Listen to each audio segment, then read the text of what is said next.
Yeah, dude, Ric Flair fucking just a highlight video. It's crazy because like this was like one of the first times they actually used the WCW library like that. So to see these. Sorry. No. I can't get David Flair running the ropes out of my head. Ah, look at it. David Flair highlight package. That's your son, your seed. Look at the best thing Flair has done. bastard seed. This piece of shit. Him smiling, walking backstage with a crowbar and chasing around Stacy Keibler. That's your son. You grew up with him. Chasing Miss Elizabeth for 10 segments straight. Or Kimberly, excuse me. Oh yeah, man, that would have been fucking nuts. But no, you're right. It was like a legit package, and it's so funny because Vince has spent, I don't know, 10 years saying that everyone in this package sucks ass. Dude. Especially Dusty Rhodes and Vader. Anytime they came to WWF, he made sure that these guys were complete fucking jokes. But it's cool now. We own it, so it's cool. Dude, they had to do this because you got the NWO coming in soon. I think they come in at No Way Out, right? So then so just around this time, Tony, not to cut you off, I apologize. You're good. But just around this time, like maybe the January, like one of the late January observers talks about Nash and Hall and Hogan finally agreeing. So Nash originally was coming in alone and didn't want to come with Hall. And then they started to negotiate with Hogan outside of that. And then Nash got wind of that and said, hold on, okay, well, you're fucking bringing in Hall then. Yeah, do the NWO thing, right? Yeah, and then that's when they were, and it was, right around the time the brand shit is going to happen. Right, yeah. So yeah, they're coming soon, like you said. So they got to show some respect to WCW. Oh, yeah, we'll treat you right. Look what we just did here. Yeah. A big match and everything. What were you saying? It was the first time they used, like, their footage, too? It felt like I don't remember if they did it during the invasion at all. They might have used WCW I'm sure footage. they showed something, like Booker T winning the fucking But I belt, feel like probably, this is the first time they've really done anything like this with the WCW tape library that they have. Sure. So it was kind of cool that to wasn't see. shitting on it. Yeah, exactly, right. I wonder what song they actually used here. I tried so hard to find this segment. I was trying to find the full episode. I had a hard time finding the full. That would have been nuts. Wow.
Yeah.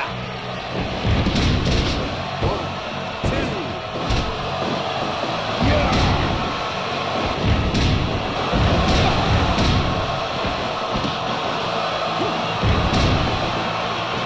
Yeah.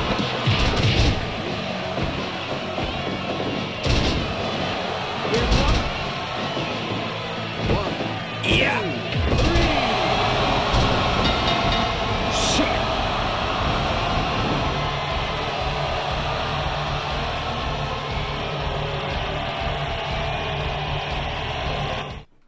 The legends of the weekend.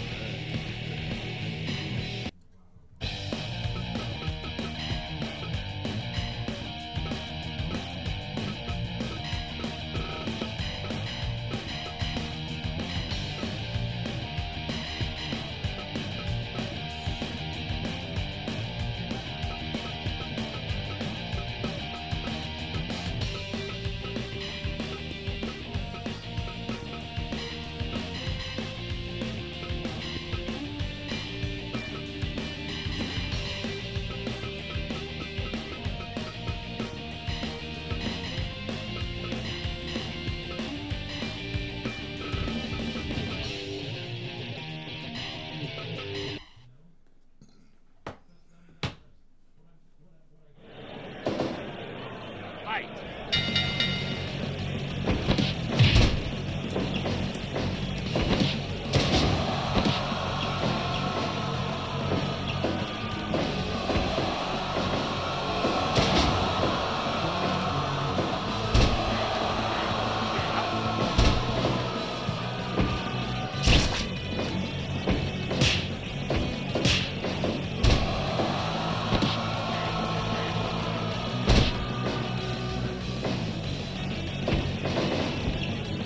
Shoot!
Shoot!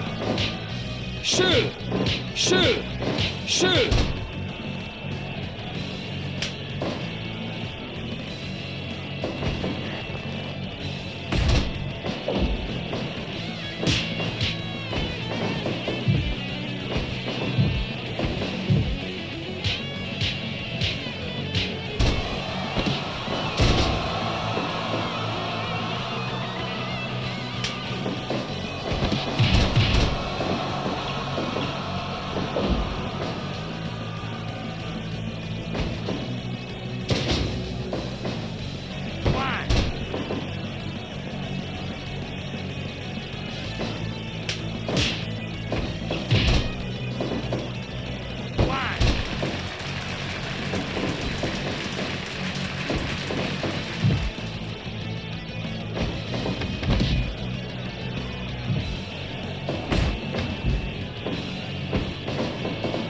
Yeah!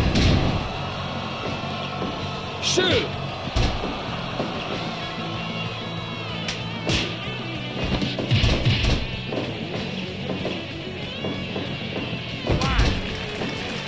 Yeah!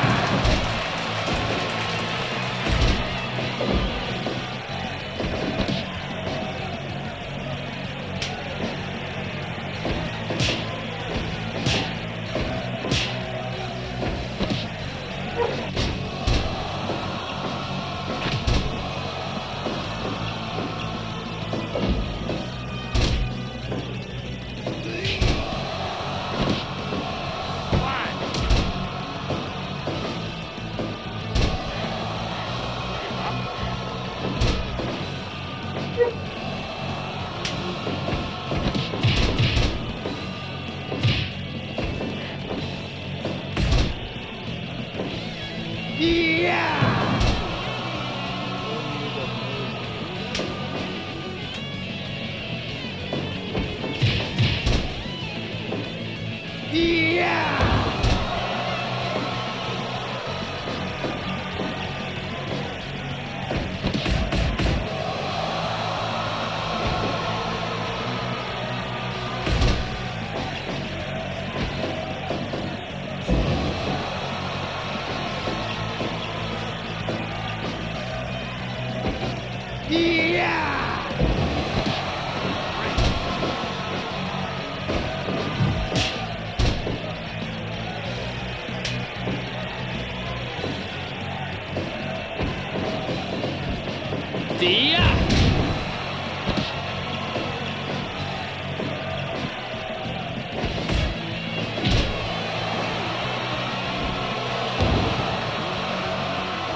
Yeah!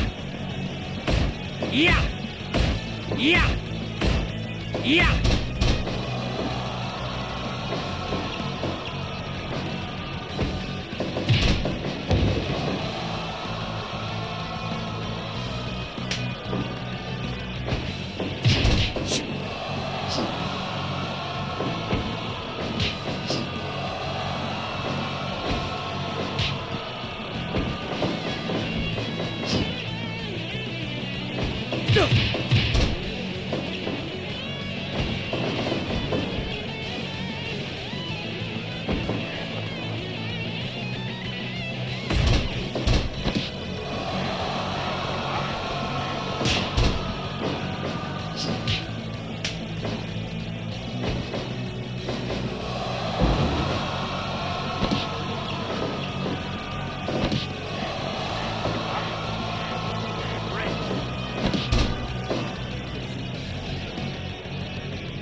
Yeah.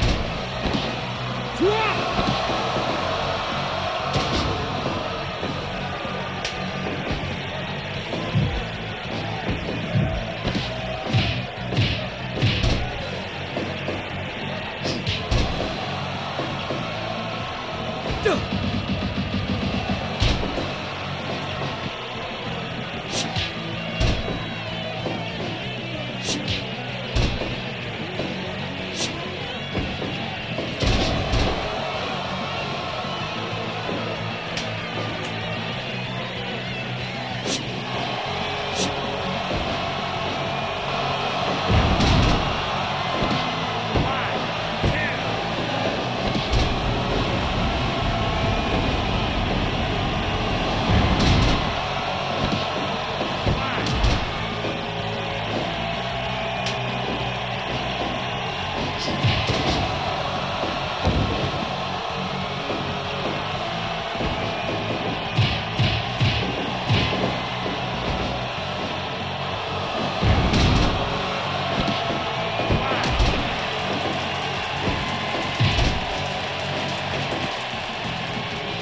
And upset.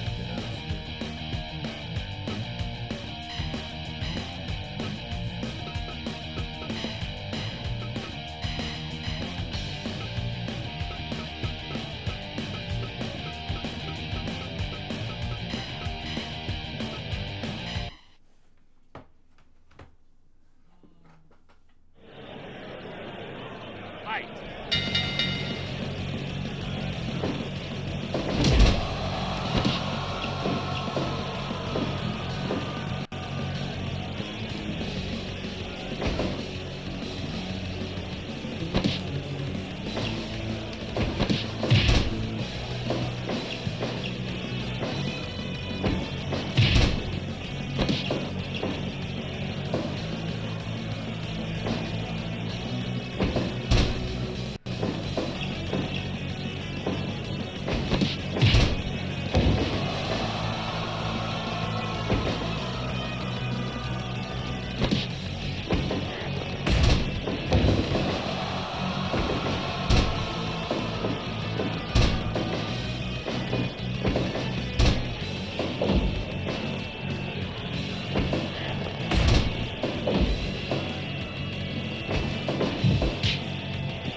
Fight!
One, two.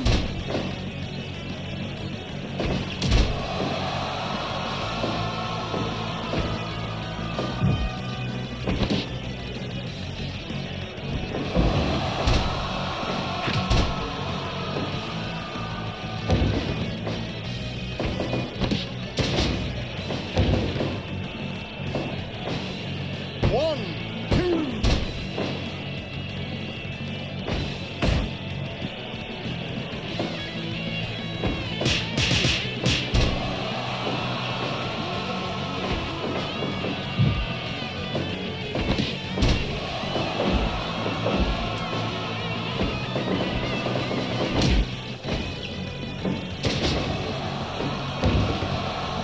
One, two.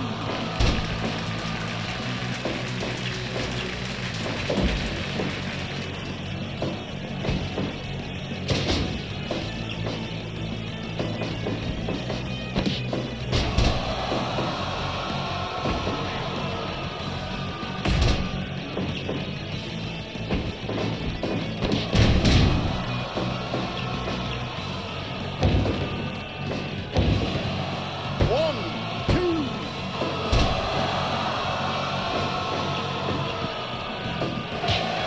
Give up. Give up.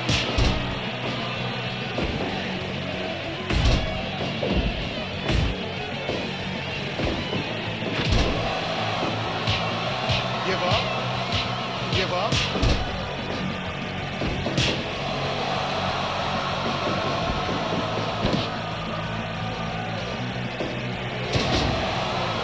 One, two.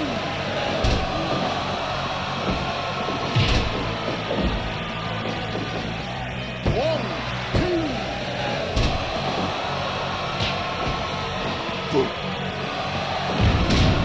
One, two,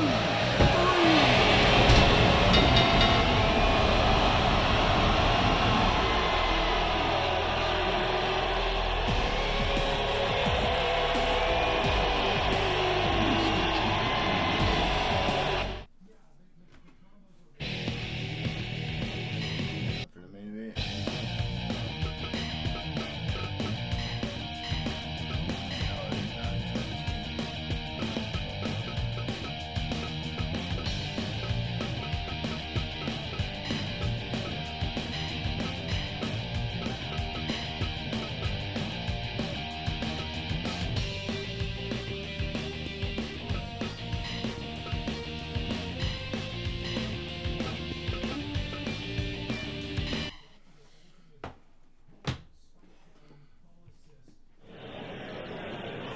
Fight!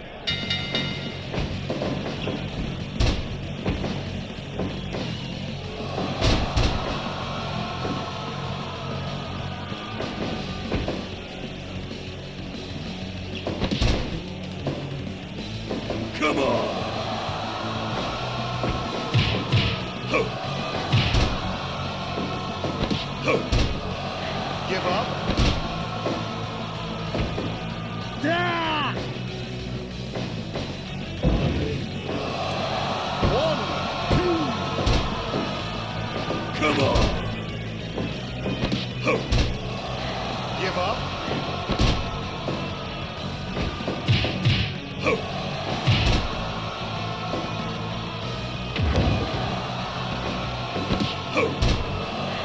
Break. Come on. Down. Break. Break.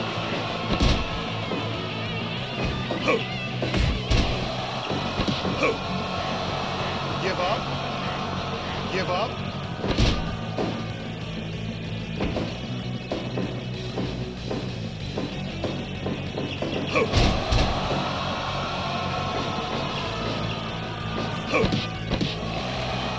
Give up. Give up. Come on. Give up. Give up.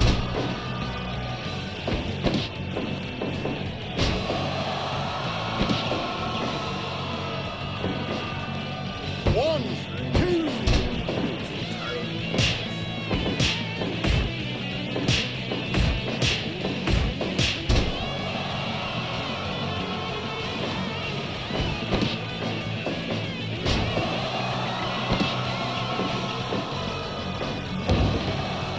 One, two.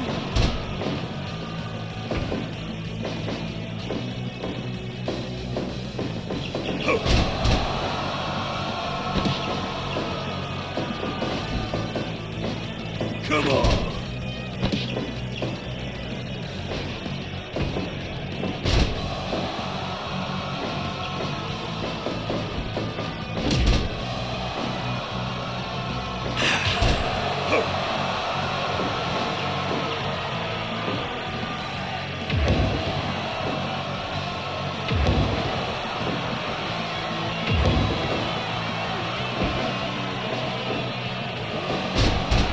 Bring it.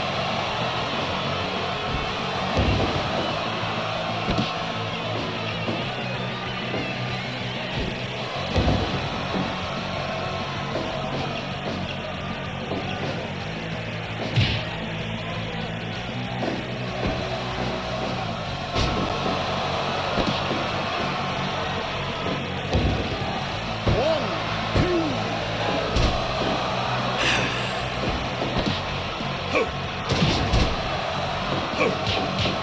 Give up. Give up.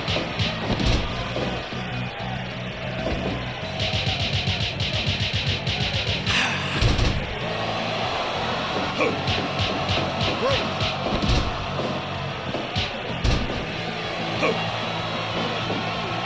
Come on.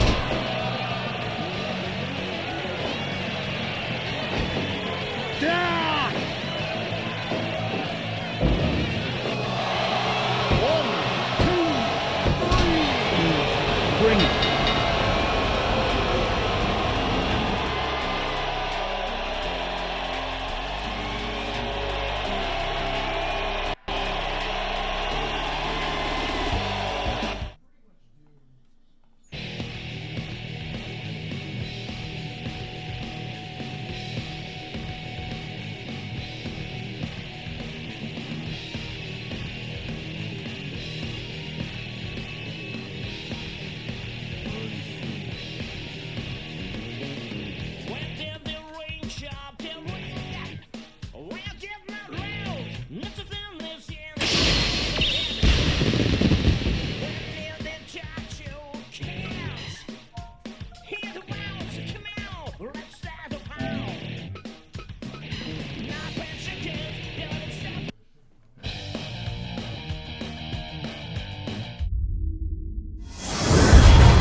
That would have been awesome, actually. It was fucking It's probably sick. leave the memories alone. So here I am with my thoughts of you.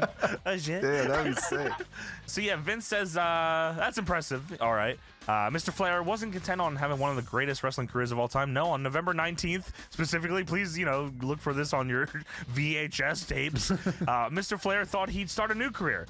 Anyway, let's take a look at the footage since you've asked. They show a video 2 months ago.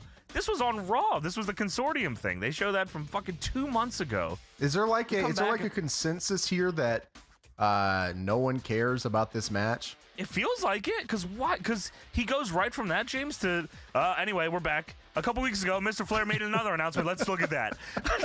They showed 2 weeks ago. This is funny as fuck. 2 weeks ago on SmackDown, the show nobody watches, I guess. Flair goes and punches Vince in the mouth. Now, let me see that in slow motion. Anyway, last Thursday, he attacked me again. Let's see it again, please. Last Thursday. SmackDown's on every Thursday, everybody, if you would like to tune in and watch SmackDown. on. Flair runs down to ringside. Vince turns around, and Flair running punches him in the eye. And show that in slow motion. Show it upside down in 4-3 and then 69. And now let's see David Flair taking a bump. Taking a bump. Now, show him running the ropes. You got any moves? Show him showing up late for call time earlier today. And here's his friend Crowbar. You ever seen this guy? He's I absolutely sucked. Take Crowbar off the screen. Get him out of here. So yeah, Vince says he got 5 stitches to the inside of his eye and 3 on the outside. The crowd pops big for that. So Vince goes over and now, yeah, this gift box that he has. He goes and opens the gift box and he pulls out a blonde wig and Flair's robe. And he puts on the wig and says, "Hold your applause." Well, he takes and a JR minute says, to put the wig on because he does take a minute for some reason. reason. He's turning it around and he's trying to find the front of it and he just keeps turning it and he can't get it on and he gets it. It's the longest thing ever. He says, "Hold your applause," and JR says, "Oh, that shouldn't be difficult." Vince puts on the wig and the robe, and then he starts strutting in the ring. He's, "Oh, I got the hang of this now." He's strutting around the ring, and then Flair's music hits. Flair comes out, gets in the ring. This is a funny ass visual because Vince is still standing there with the robe and the wig on, and Flair's standing there just looking like Ric Flair does. And Flair says, Mirror match. "This is another example." If Flair came out in the robe too, that would have been sick. Flair says, "This is another example of what I was talking about. When you take parts of my life and make a real, just like that tribute did for me. I find that soft spot in my heart for you again. But then you did something stupid, like putting on my wig. What? Putting on my wig and That's my wig. playing clips of my son.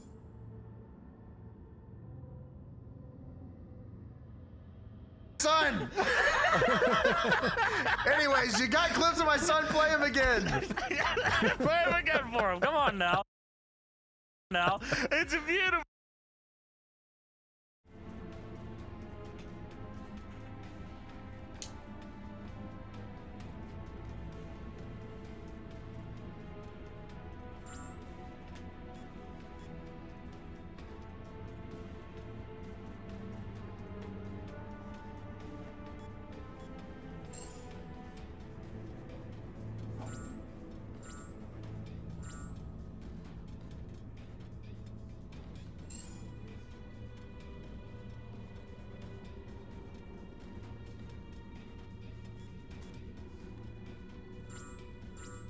Our team in the lab just figured out how to upgrade your ISO 8. Better stop in.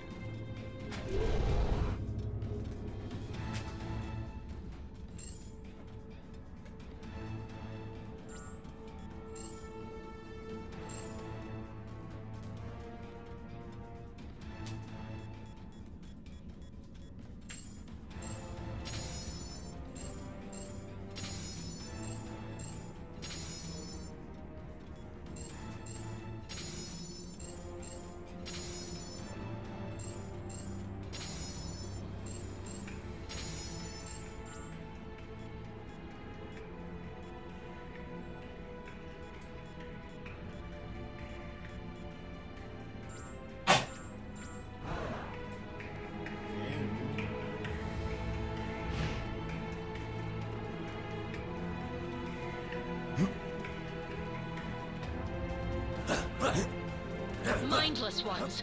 Their only instincts are to defend this dimension and to conquer others. Hey, I landed the role of mindless one on this team fair and square. No way I'm letting those dudes steal my deal.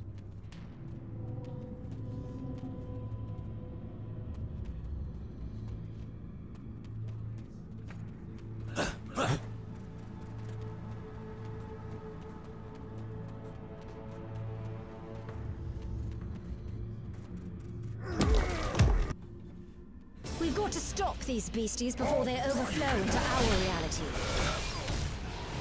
You made the cut. You made the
That about does it. Tea, anyone?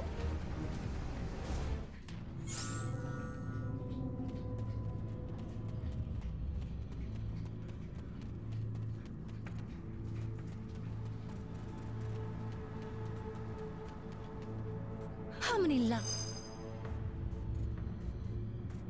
The magic powering these portals is unusual, even for the dark dimension. I fathom I've already jumped through.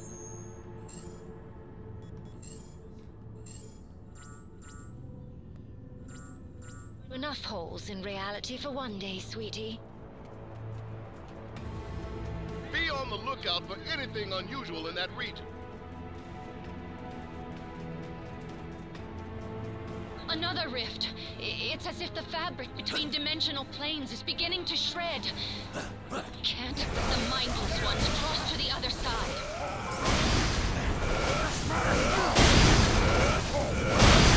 This artifact is releasing powerful arcane energy.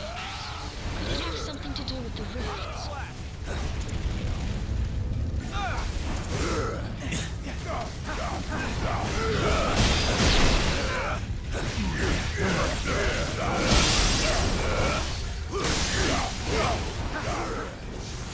The magic from this artifact is somehow powering the rift. Destroy it to close the crack and keep the darkness from seeping into other dimensions. Clear the field.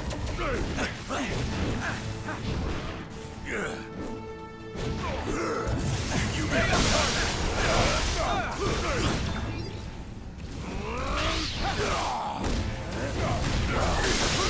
strike.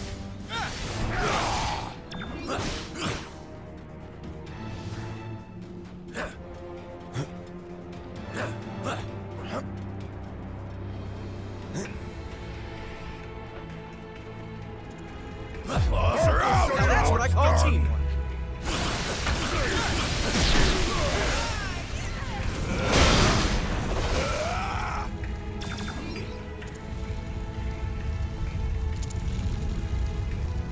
Rudy.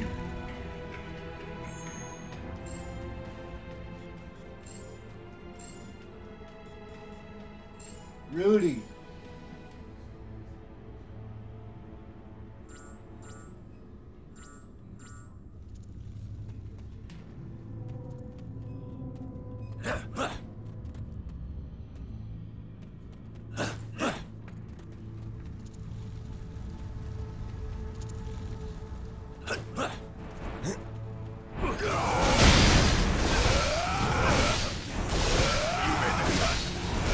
You made the cut.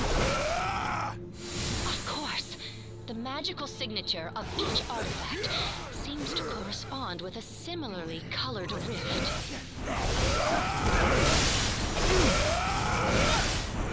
You made it, son. You made it.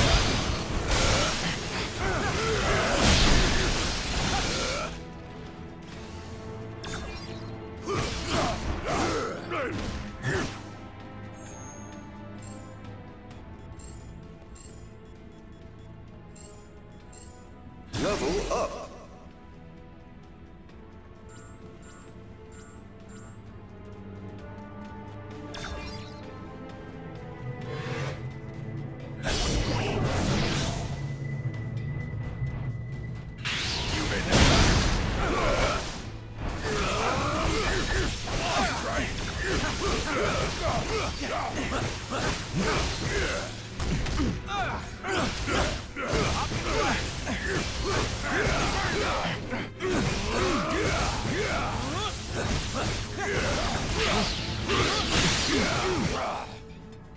These relics come in so many colors, yet...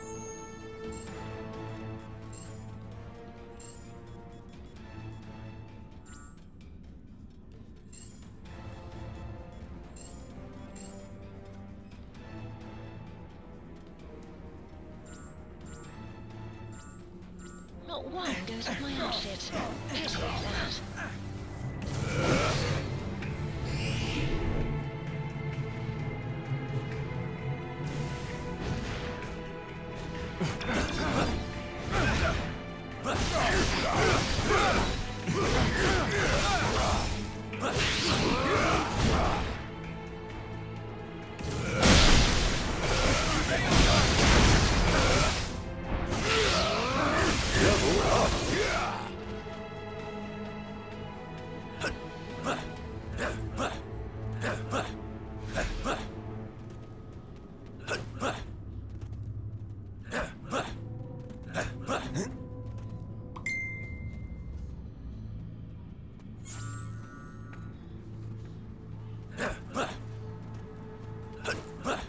This rift is different. Stronger. I can feel it. It is beyond the point where smashing some trinkets will seal it. You made it.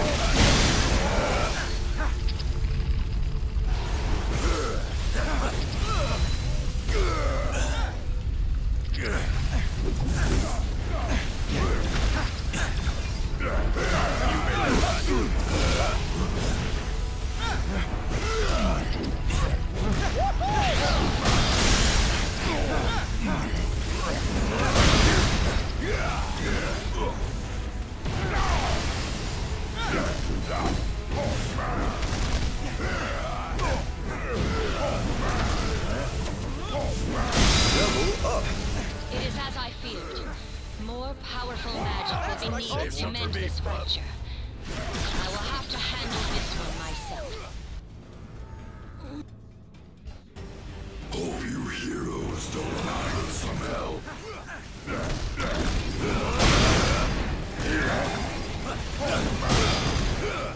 The spirit of vengeance never rests.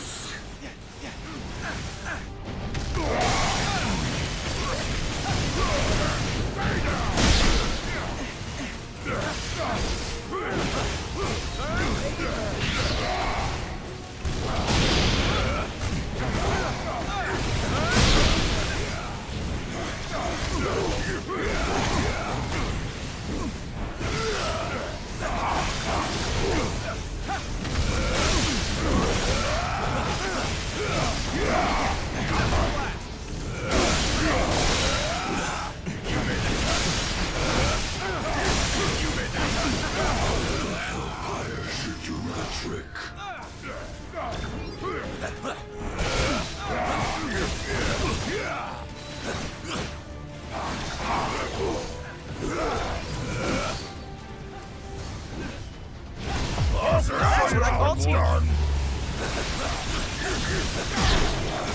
am pleased not to die alone. These monsters are lucky they don't feel.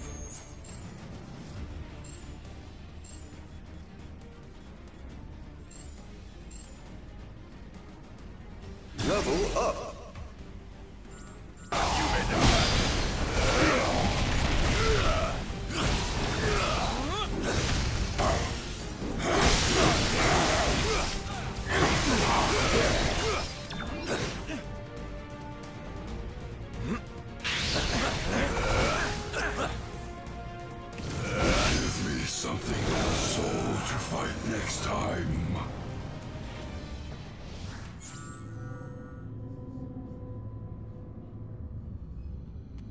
Rudy.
All of these rifts lead to different dimensions.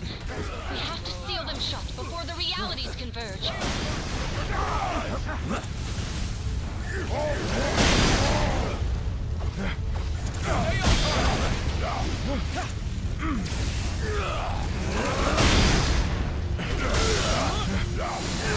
Relax, bro.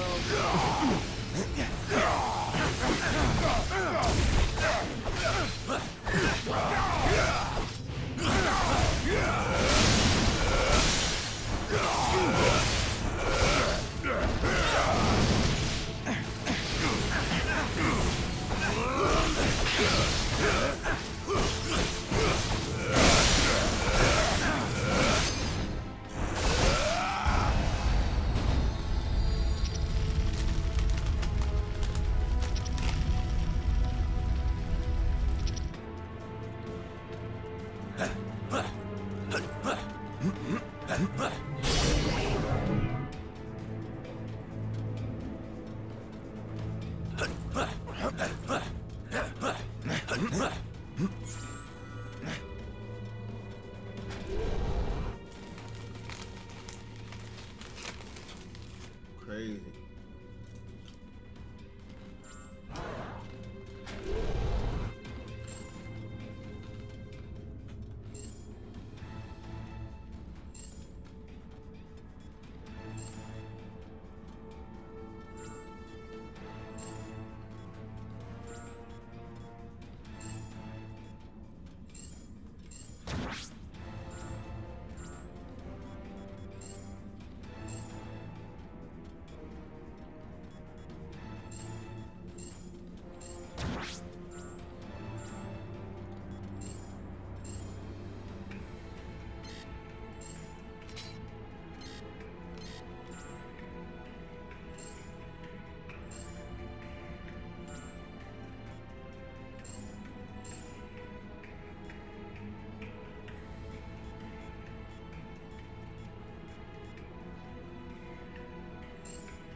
consume you.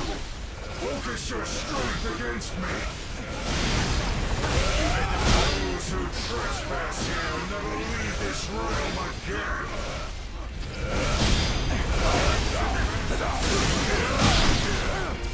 My doctor is out, but Dormammu will answer your call.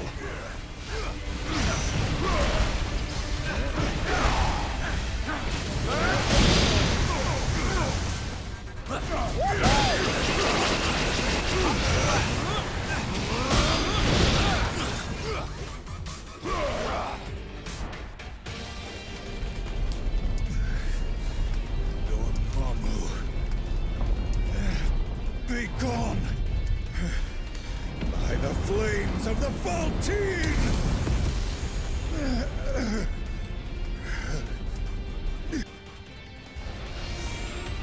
I've waited so long to make you mine, Strange. Oh, how the mighty have fallen.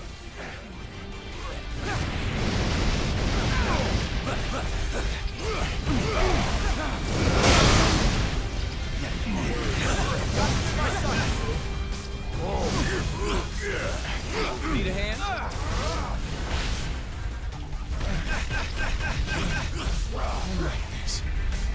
On your feet. On your feet. On your feet. On your feet.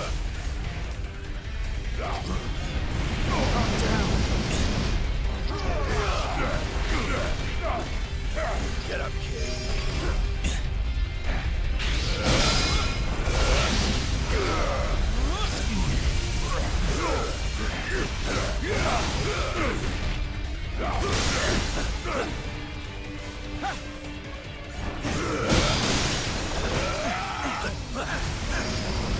Claws are out!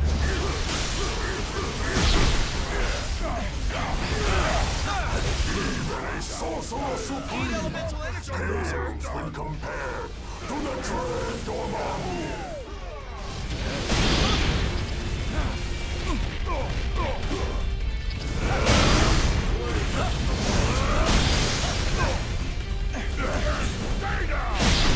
This ends now. Your mortal allies will die by your own hands, Stephen.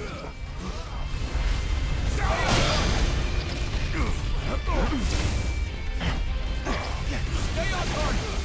Stay on target.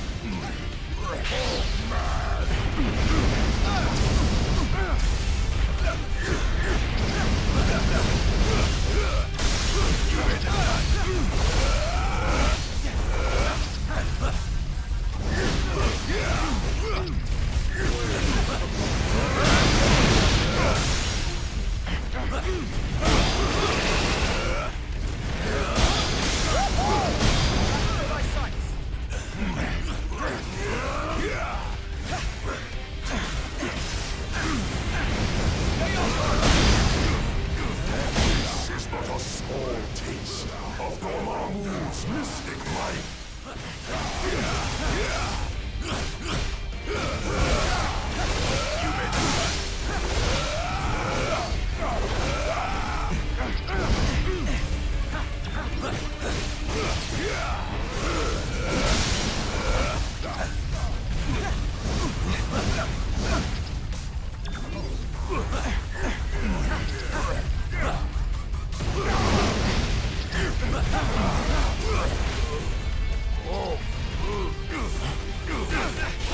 Claws are out!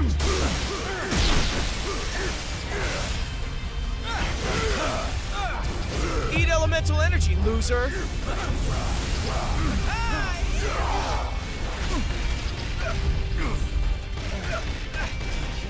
I'm down like this. Get up, kid.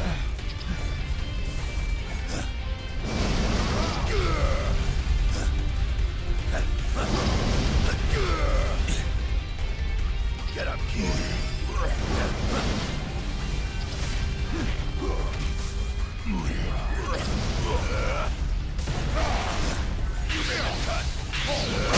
You strange.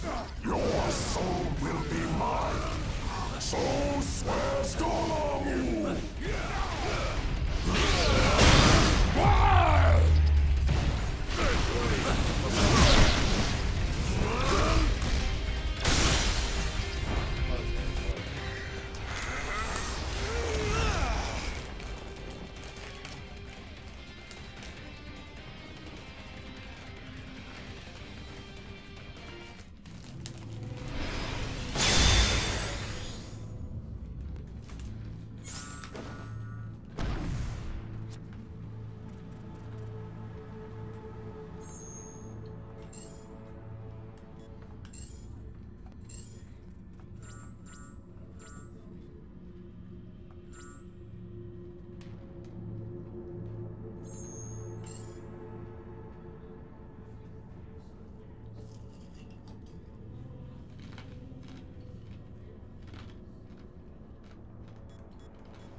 to Dormammu's lair.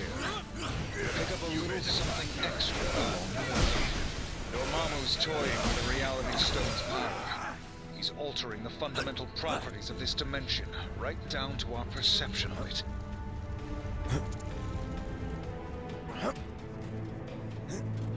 Dormammu has imbued these mindless ones with his own essence. They won't be nearly as easy to defeat.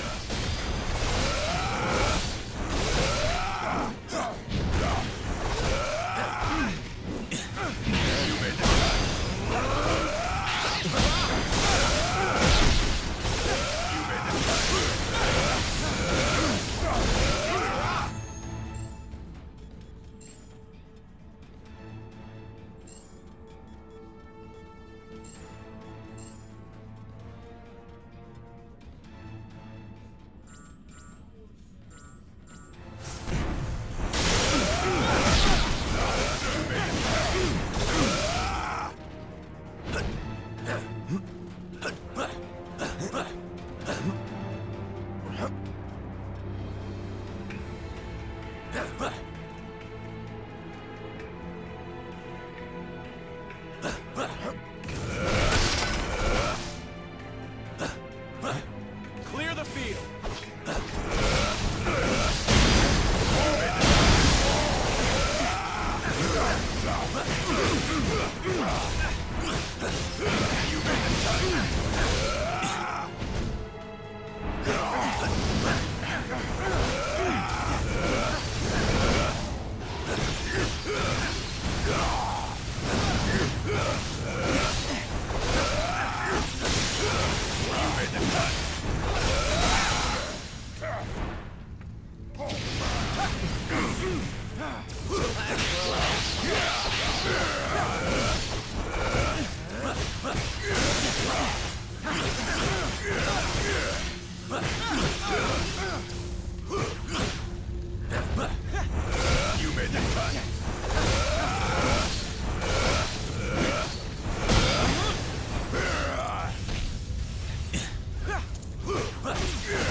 Now that's what I call teamwork. How it's done. You made it. I'll crush you all.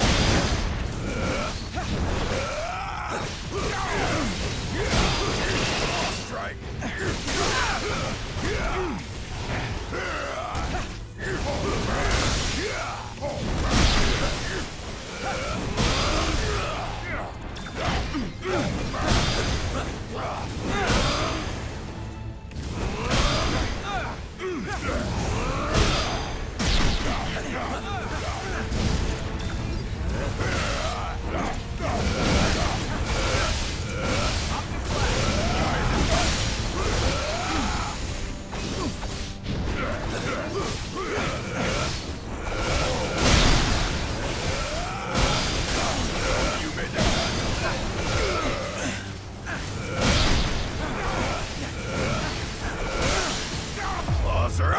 Now that's what I call teamwork.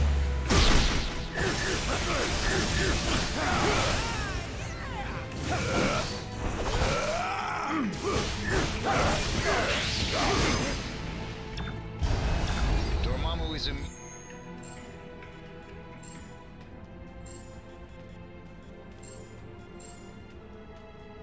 Level up. immune to the magic born in this dimension. But the Reality Stone has created an anomaly. Dark crystals that we can use to absorb and reflect Dormammu's energy. If we can find them. These are the crystals I spoke of. I can sense that you carry similar ones already. We should be able to use these to erect a mystical shield. Block their attack and absorb the energy. The crystals are fused into the Mindless One's stone forms. Perhaps we can remove them. Not without a fight.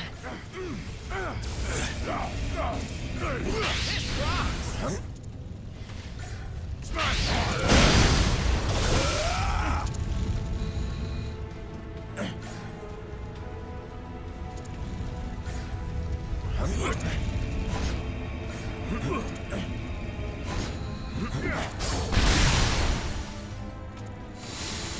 The crystals are more fragile than I expected, but there should be more as we traverse closer to Dormammu and the stone.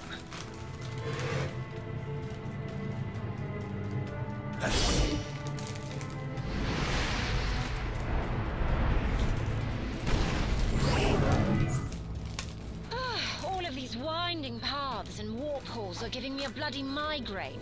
I'm beginning to think I should have stayed in hell.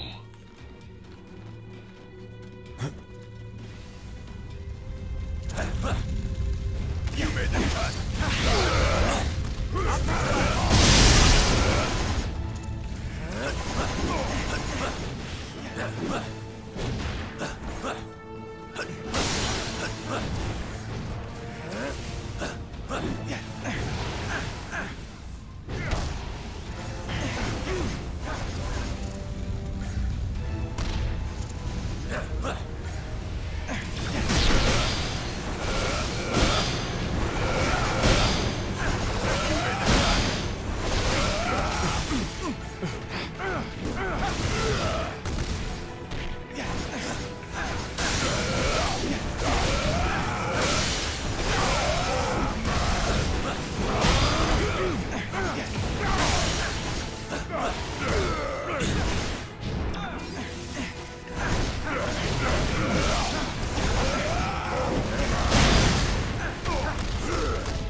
This ends now! I'll show you how it's done!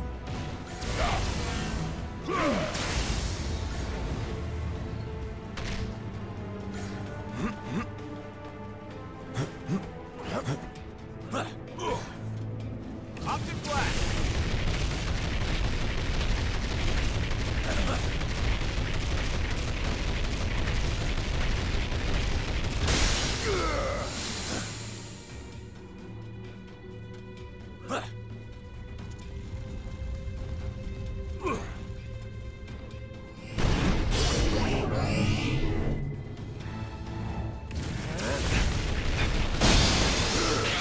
Now that's what I call teamwork.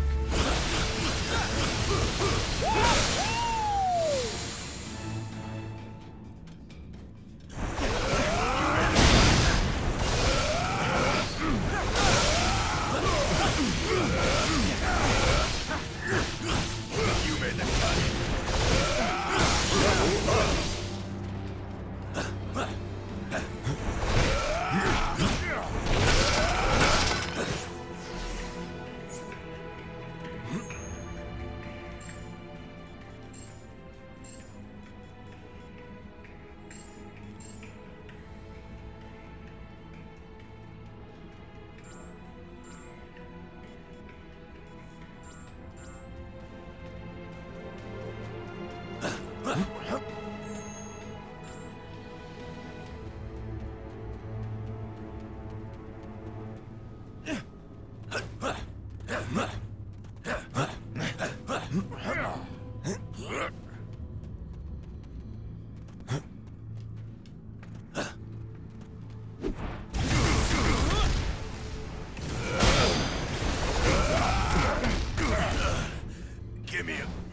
Stay on target.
Show you how it's done.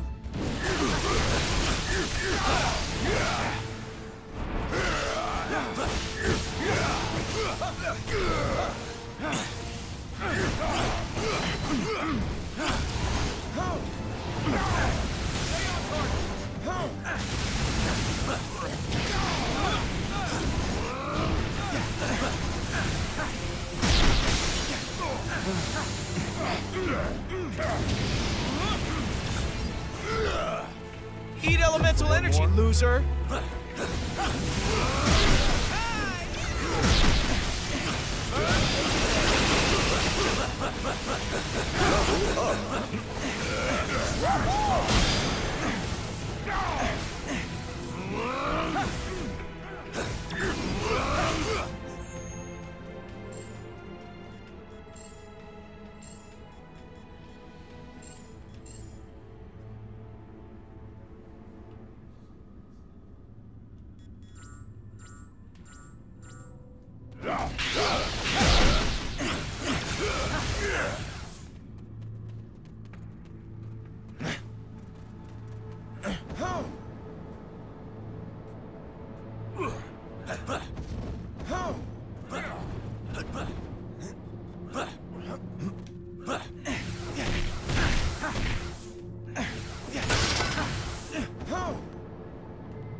Dormammu's toying with the Reality Stone's power.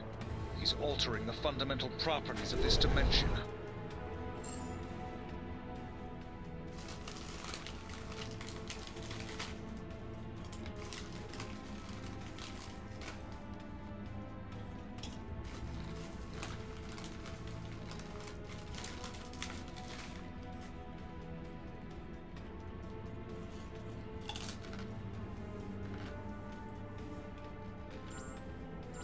Right down to our perception of it.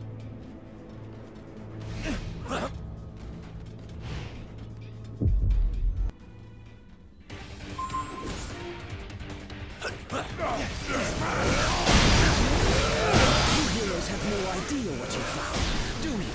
I was keeping my eyes open, but perhaps the time has come for fists instead. Crystals, ISO 8, call them what you will. Soon, they'll all be mine! Stay on! You thought one of me was hard to handle. Clear the field!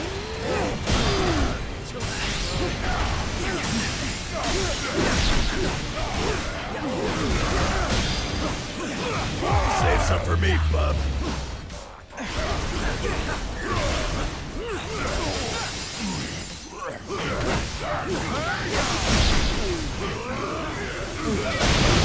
The one true Loki doesn't crumble under pressure.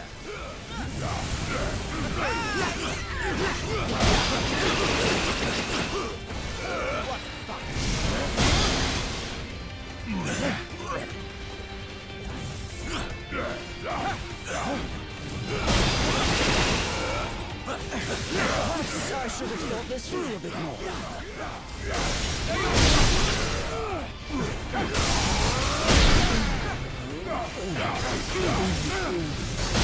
I shouldn't have been able to do that.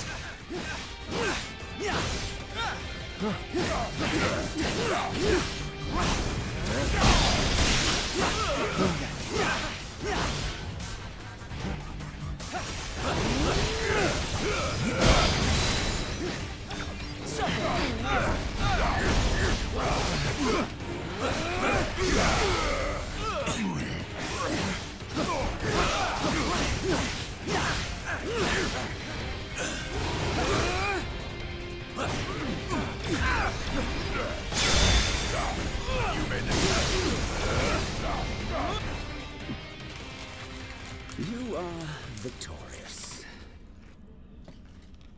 Take your... And stay down!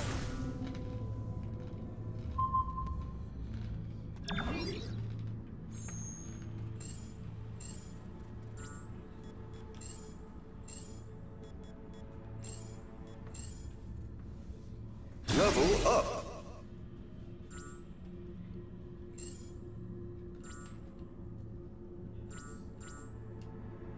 Well, that was certainly unusual. Anyone know what that was all about? All that matters is that he is gone, that we have his crystals, and that Dormammu lies ahead.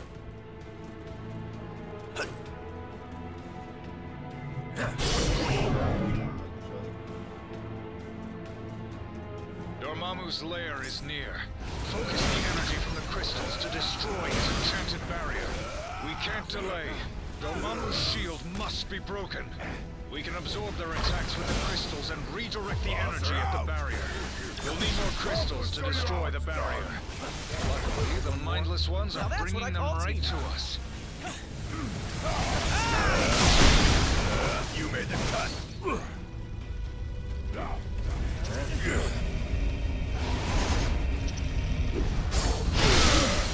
Fantastic. The barrier is beginning to weaken. We're almost there. Just a bit more.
I'm down.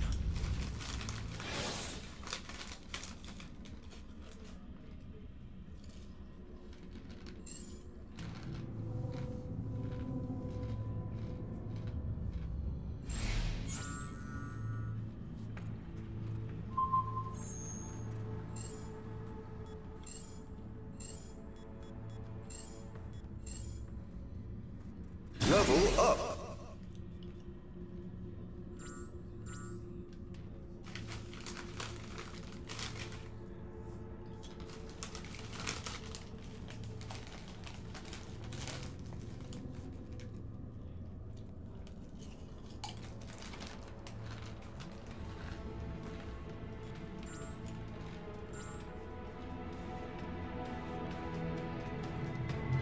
That was certainly unusual.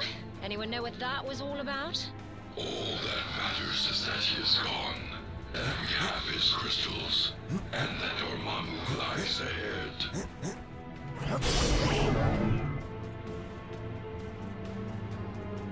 Dormammu's lair is near. Focus the energy from the crystals to destroy his enchanted barrier. We can't delay. Dormammu's shield must be broken. We can absorb their attacks with the crystals and redirect the energy at the barrier. We'll need more crystals to destroy the barrier. Luckily, the mindless ones are bringing them right to us. Fantastic. The barrier is beginning to weaken. We're almost there. Just a bit more.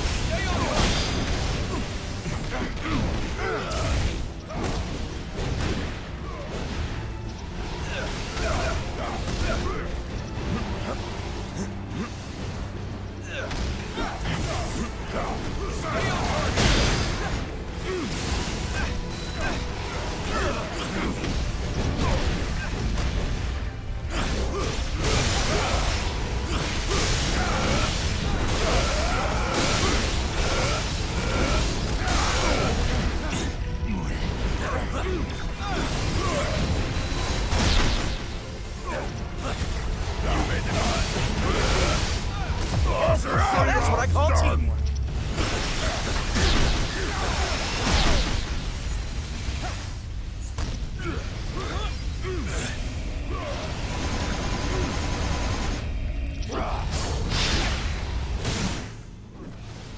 We've breached the barrier. Nowhere left to hide now, Dormammu.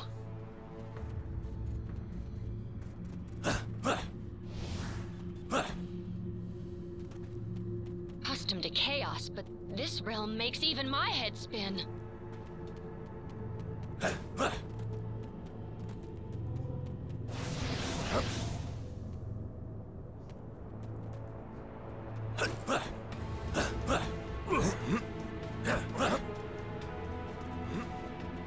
You know, I'm suddenly kind of glad I didn't have those tacos after all. Because I'd probably be spewing them back into my mask about now.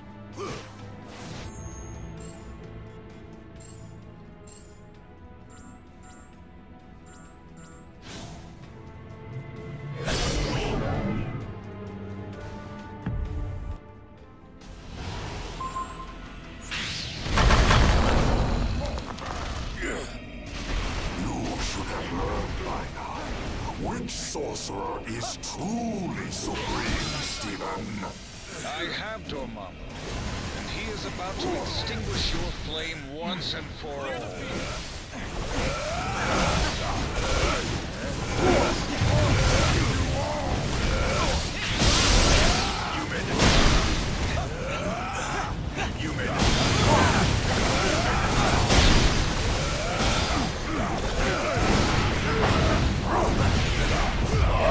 That's what I call teamwork.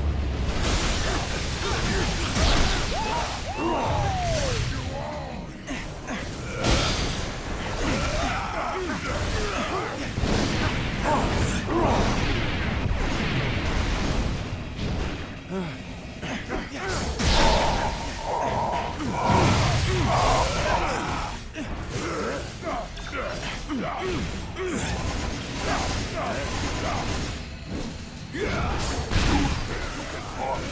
own realm? You are either exceptionally brave or insanely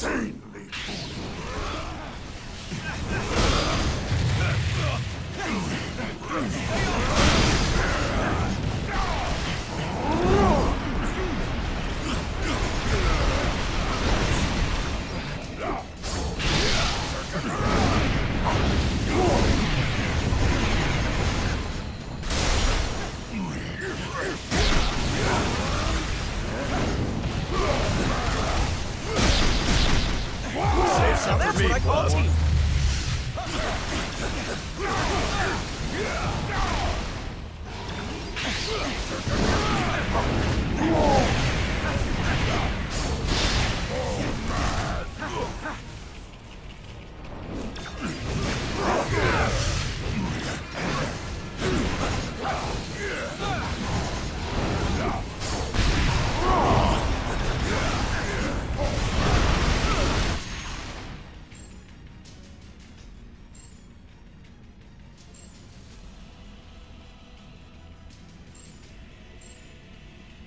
Level up.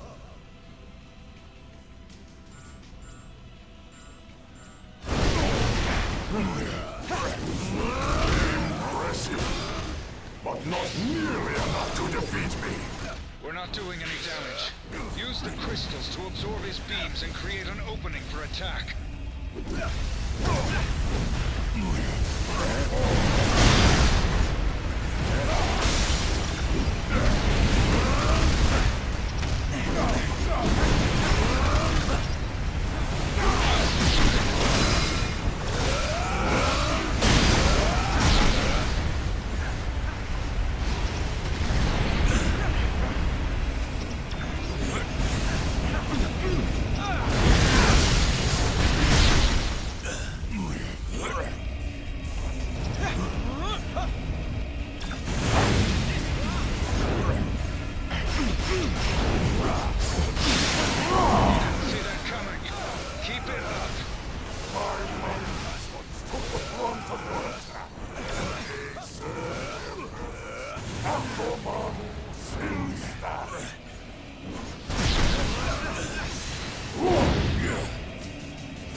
Save some for me. That's what I call team.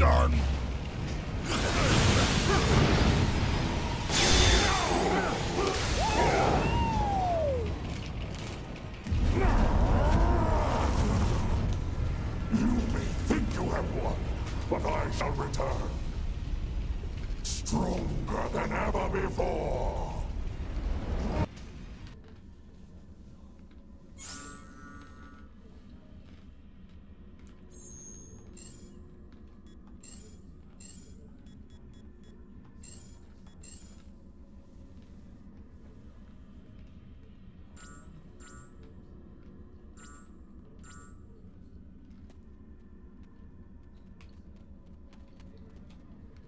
What a dreadful debacle. You cannot destroy the darkness. We came here to escape.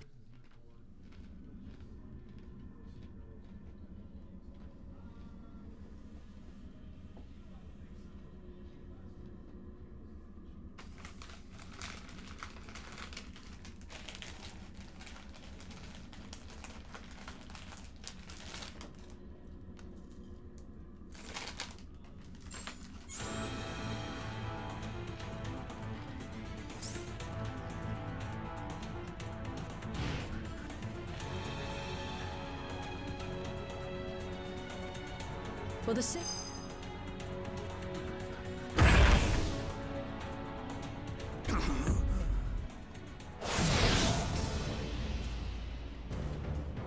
Has all of Adelon gone mad? You made that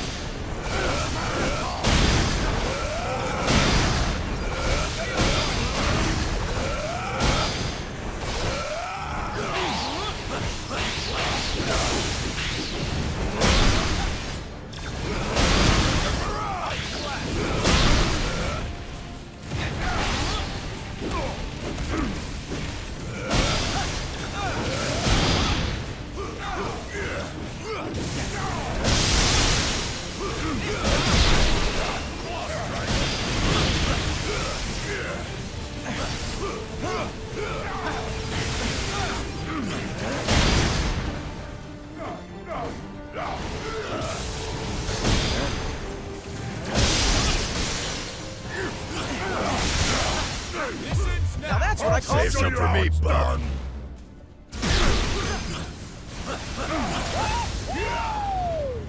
Hurry. We must deliver him to the infirmary at once.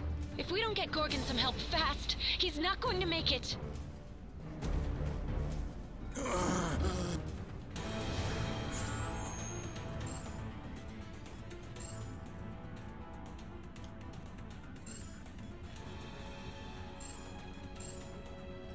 Level up. 170.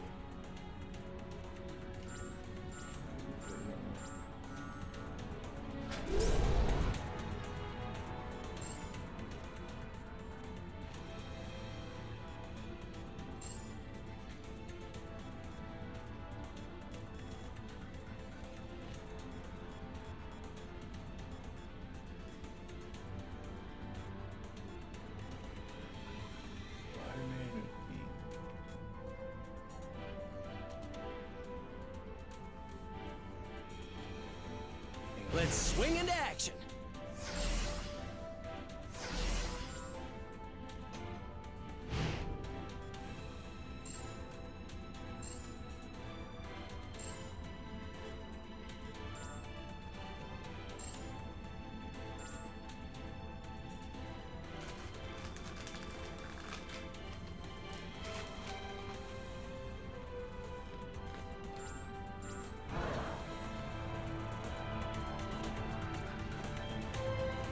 How can I help you?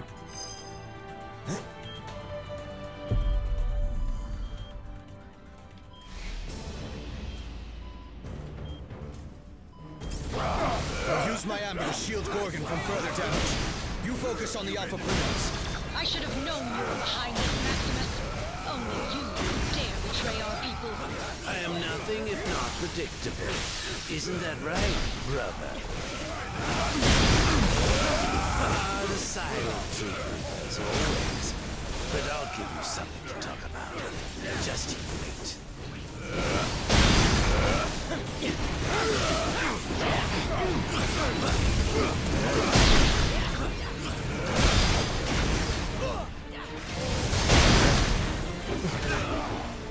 Let's fight in on Save that some for me, arrow. bud.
The Inhumans are the closest thing to a family I have now.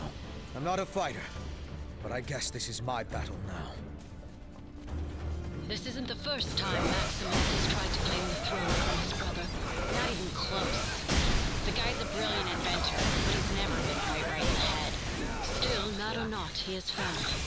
They refuse to give up on him, even if he refuses to change his ways.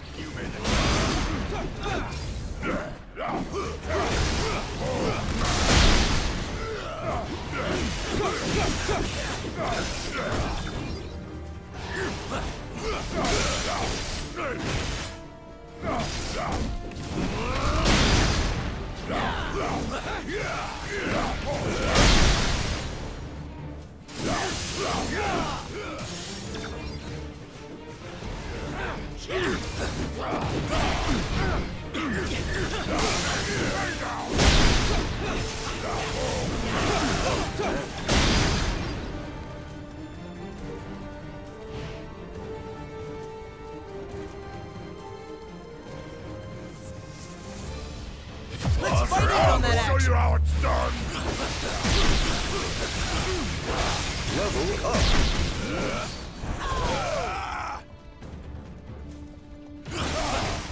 You made that.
Your turn. Always thought I was insane, but I know exactly what I'm doing, and I relish every twisted moment. Maximus, it doesn't have to be this way. We can help you if you let us. By locking me away in a palace cell again? I think not. Lay down.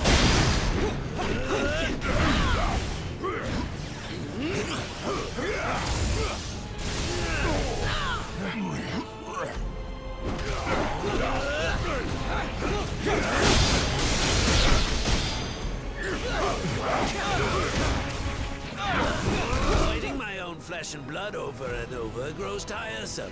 This should be an interesting change of pace. Your pathetic attempts to resist are almost adorable. What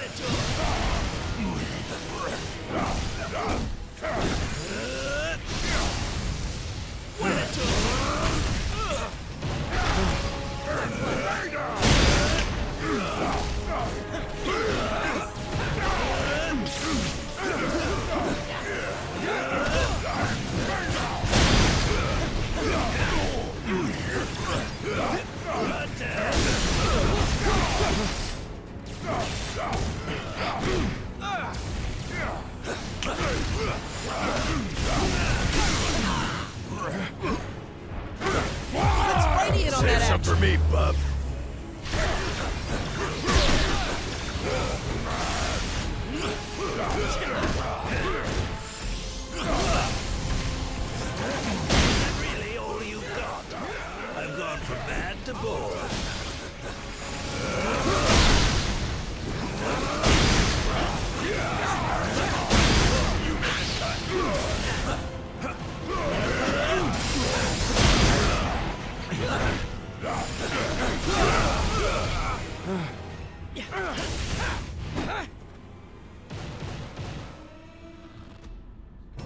If you're done, I have a city to rule. Your time on the throne is about to expire.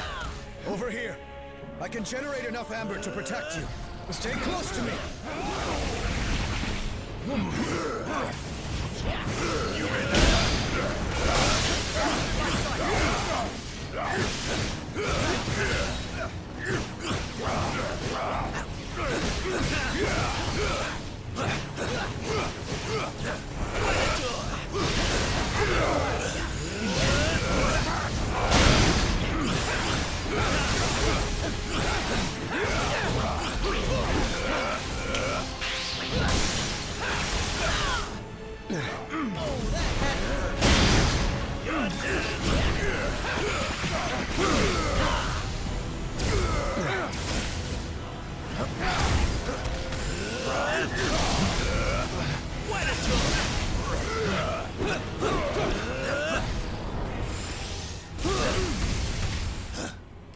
Get up.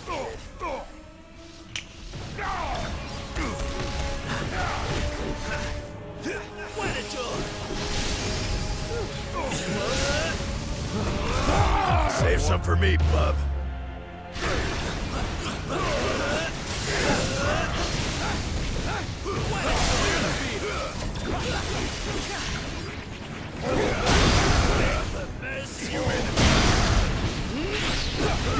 Pretty spectacular, huh?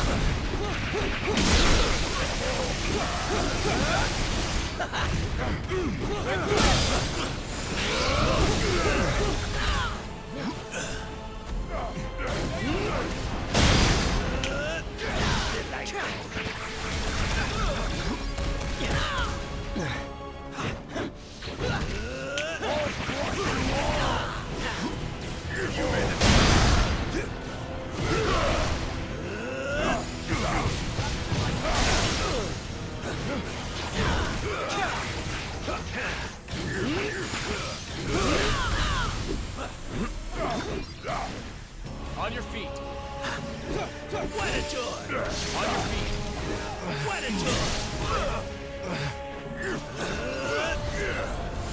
On your feet. Close.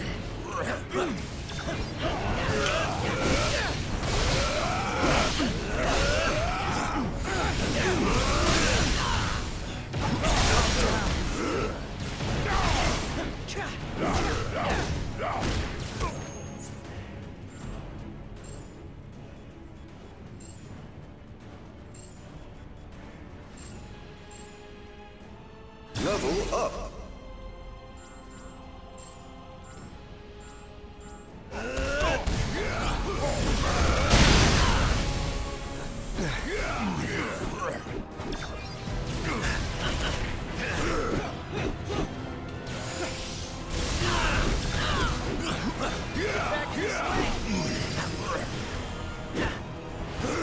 Your turn!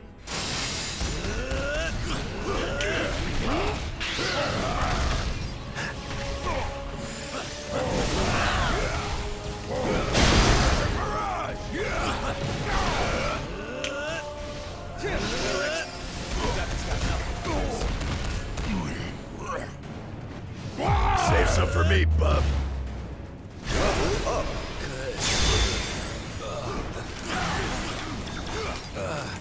Curse you. Is it clear now who wears the crown?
beautiful day. The Rose International. Whoa, he's going crazy. Holy shit. All right, stop the fucking. Please stop. That's the fucking cameras. All right, guys. He said that, and put my robe on. Who the hell you think you are, my man? I'm Ric Flair. I'm a nature boy. A nature boy, not the. I'm a nature boy. One of and the you many. will never make fun of me or get in my face ever again. You got it? I'm Ric Flair, and you're not. Now, take off that damn wig right now. And Vince doesn't want to do it. And Flair says, no, and he snatches the wig off of Vince's head. Have you figured out what's next? Take off my goddamn robe right now before I kick your ass. Take off my goddamn robe before I kick your ass. So Vince goes to take off the robe, but inside the robe he was hiding a lead pipe, and he smashes Flair in the fucking head with it, and Flair is gushing blood. He is fucked up. He could have punched him in the head and he would have fucking just started exploding blood. No, yeah, you're right. But no, the pipe did it. He takes off the robe, and Vincent stomps this robe out crazy. Goomba He kicks stomps it. Yeah, he does Goomba stomp it. Oh my god, that's a great way to put it. Double stomps it to hell 10 times at least. He starts parading Flair around in the ring to show off him bleeding, then throws him outside the ring. He should have said, all right, let's take a look at what I just did. Yeah, I think recap this. I think that this was like an era that Flair said that he's like super embarrassed of. Really? Yeah. Well, I mean, Flair because he let this happen. Flair says a lot of stuff, but I think because like Triple H talked about it too, about how like he felt like Flair was like getting, his representation on the show was like as a complete joke. And Triple H said, like, he's one of the most legendary wrestlers of all time. Maybe we should treat him like one. And that's when he joined the Evolution. Oh, yeah, you're right. Okay, that makes sense. Yeah, I mean, like, he's getting his ass whooped here, and Vince kicks his ass this whole segment. He got his ass beat by a dude in your robe and your wig. And your wig. And Vince walks out, and you can see Flair bleeding on the Tron, reaching out through the Tron at eyes wide open. Crazy visual. Yeah, crazy visual. And then he looks at him from the outside, and he says, "That's what you get, pal. You're a piece of crap." Dude, the way he says it too, he puts his hands up like crazy up, and he says, "That's what you get, pal. You're a piece of crap." Just throws I thought he was gonna do the Triple H taunt. No, he just put his hands on crazy. Normal people do not talk like that, man. No, this is not normal, dude. So we go to the first match of the evening: Rob Van Dam versus Test. EC Dub, EC Dub, EC Dub. Dude, I mean, we're in New York, so you know they gene up for EC Dub. RVD, he's not even in the One of a Kind theme area, and he is so over. Yeah, dude. Yeah. We talked about it on a previous pod. I went to my first WWF show ever in 2002. It was a SmackDown. Apparently, no one was watching. And yeah, Rob Van Dam was like one of my favorite dudes. Like he comes out here. First off, he also has a black eye. He does. It's even worse, actually. But you mentioned his theme song here, the first one he had. And yes, crazy enough, this is the one I remember more. I don't know if it's my favorite. It probably, I don't know. It depends on the night. Sure. Because I was so locked into RVD at this time. I thought I was like, this is the coolest wrestler ever. I was like, this is my dude right here. Hell yeah. I don't know how anyone it's at that time. It's also the song he had in a couple of the games too. Yeah, sure. That probably helped a lot with that. But yeah, like I don't know, like especially if you were a kid at that time, like if you weren't fucking with like Jeff Hardy and Rob Van Dam and shit, I don't even know what the fuck. You were a bitch. Yeah, someone right there. But yeah, Test comes out here and I guess like, I mean, Test's run's kind of done. Yeah, I mean, Triple H just came back. I mean, they tried to push him for a minute, Tony. I think this is like coming down off of it. Nah, he's got immunity, bro. His run's never done. Yeah, man, he's got a point. He's got James. immunity from Invasion and Survivor Series or something. He's got immunity from being booked well. Immunity from better matches. From winning. He comes out here with very wet and also very dry hair. I was impressed. And yeah, his angle here is that, well, JR says in commentary, well, Tesh is upset with RVD because Tesh thinks he's cooler than RVD. And Tesh is a bully, and he has immunity, and he's been shoving all these referees around. That's the angle. He thinks that RVD is not as cool as him, and that's why they're having this match. They had this happen on his show, I guess. Oh, okay. So we start the match off here. RVD tries to kick Test down to start, but Test catches him and just power bombs him early.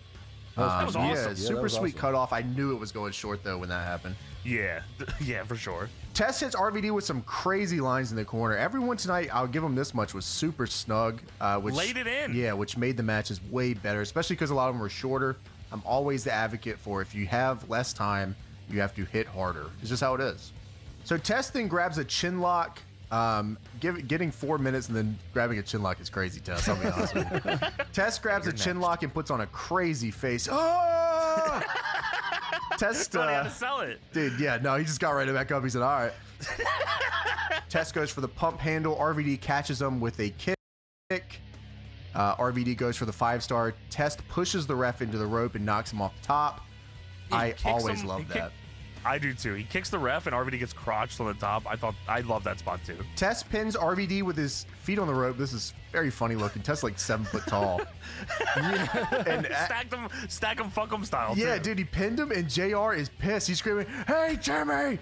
Timmy! Hey, big son of a bitch! Are you kidding me?" Jerry Lawler's like laughing at him. He's like, "Did you just try to get the ref's attention?" Tess argues with the ref, of course, and pushes the ref.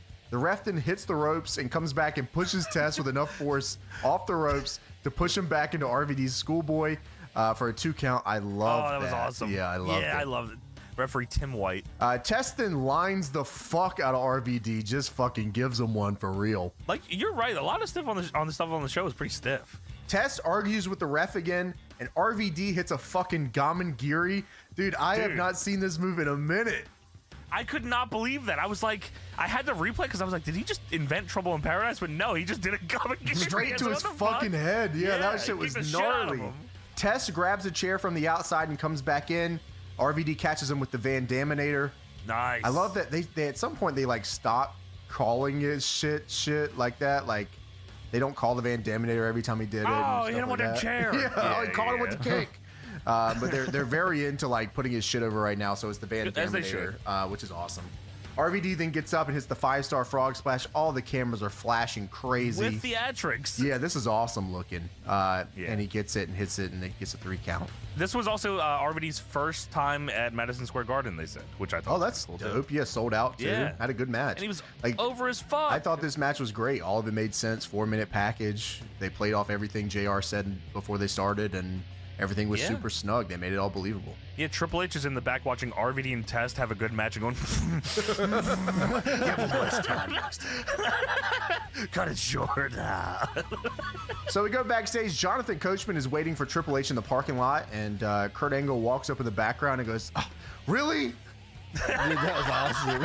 Dude, it's funny as fuck. They go right from the RVD thing to a shot of Coachman just standing back there, and JR says, "Oh, hey, Coach, what's going on back there?" Oh, nothing much. you know, chilling, killing. Kurt Angle, for some reason, is walking into the parking lot from the up ramp where you come in entrance. Just random in the carway. Yeah. No clips in somehow. I don't know what happened here. Oh man, what are you guys doing back here? You filming a segment or something? What's going on? Kurt's, yeah, I'm here to call. What the fuck? That's pretty much what he says. Yeah, Kurt says Triple H. You know, Coach says, "I'm waiting for Triple H." Kurt, and Kurt says, "Triple H? Why you interview someone that has the decency to show up on time?" Which, fuck yeah, Kurt. Hey, that's the fucking truth. You're telling me we advertise this for months and months. You're bigger than you're not here at call. Are you fucking kidding me? You're pissing me off, dude. RVD and Tester's on first. Kurt says, "Where's Triple H anyway? The way everyone's acting, you think Mayor Giuliani gave him the key to the city or something." And Coach says, "Well, Kurt, it's Mayor Bloomberg now." And Kurt says, "Shut up! Don't correct me. And if anybody should be interviewed, it should be me. I'm the one with the big announcement to make." And Coach, not feeling it, says, "All right, Kurt."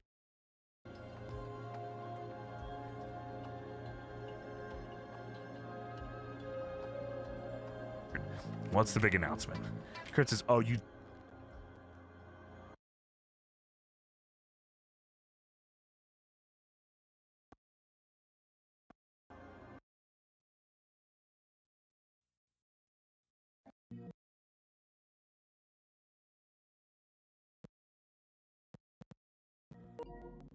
Love that, huh? You love the big announcement. I'm not gonna stand here and answer your Any questions? When Triple H shows up, start spreading the news. Tonight is my night. It's true. God, I love Kurt Angle. Man. What? Dude, holy fuck. They wanted this whole thing, by the way.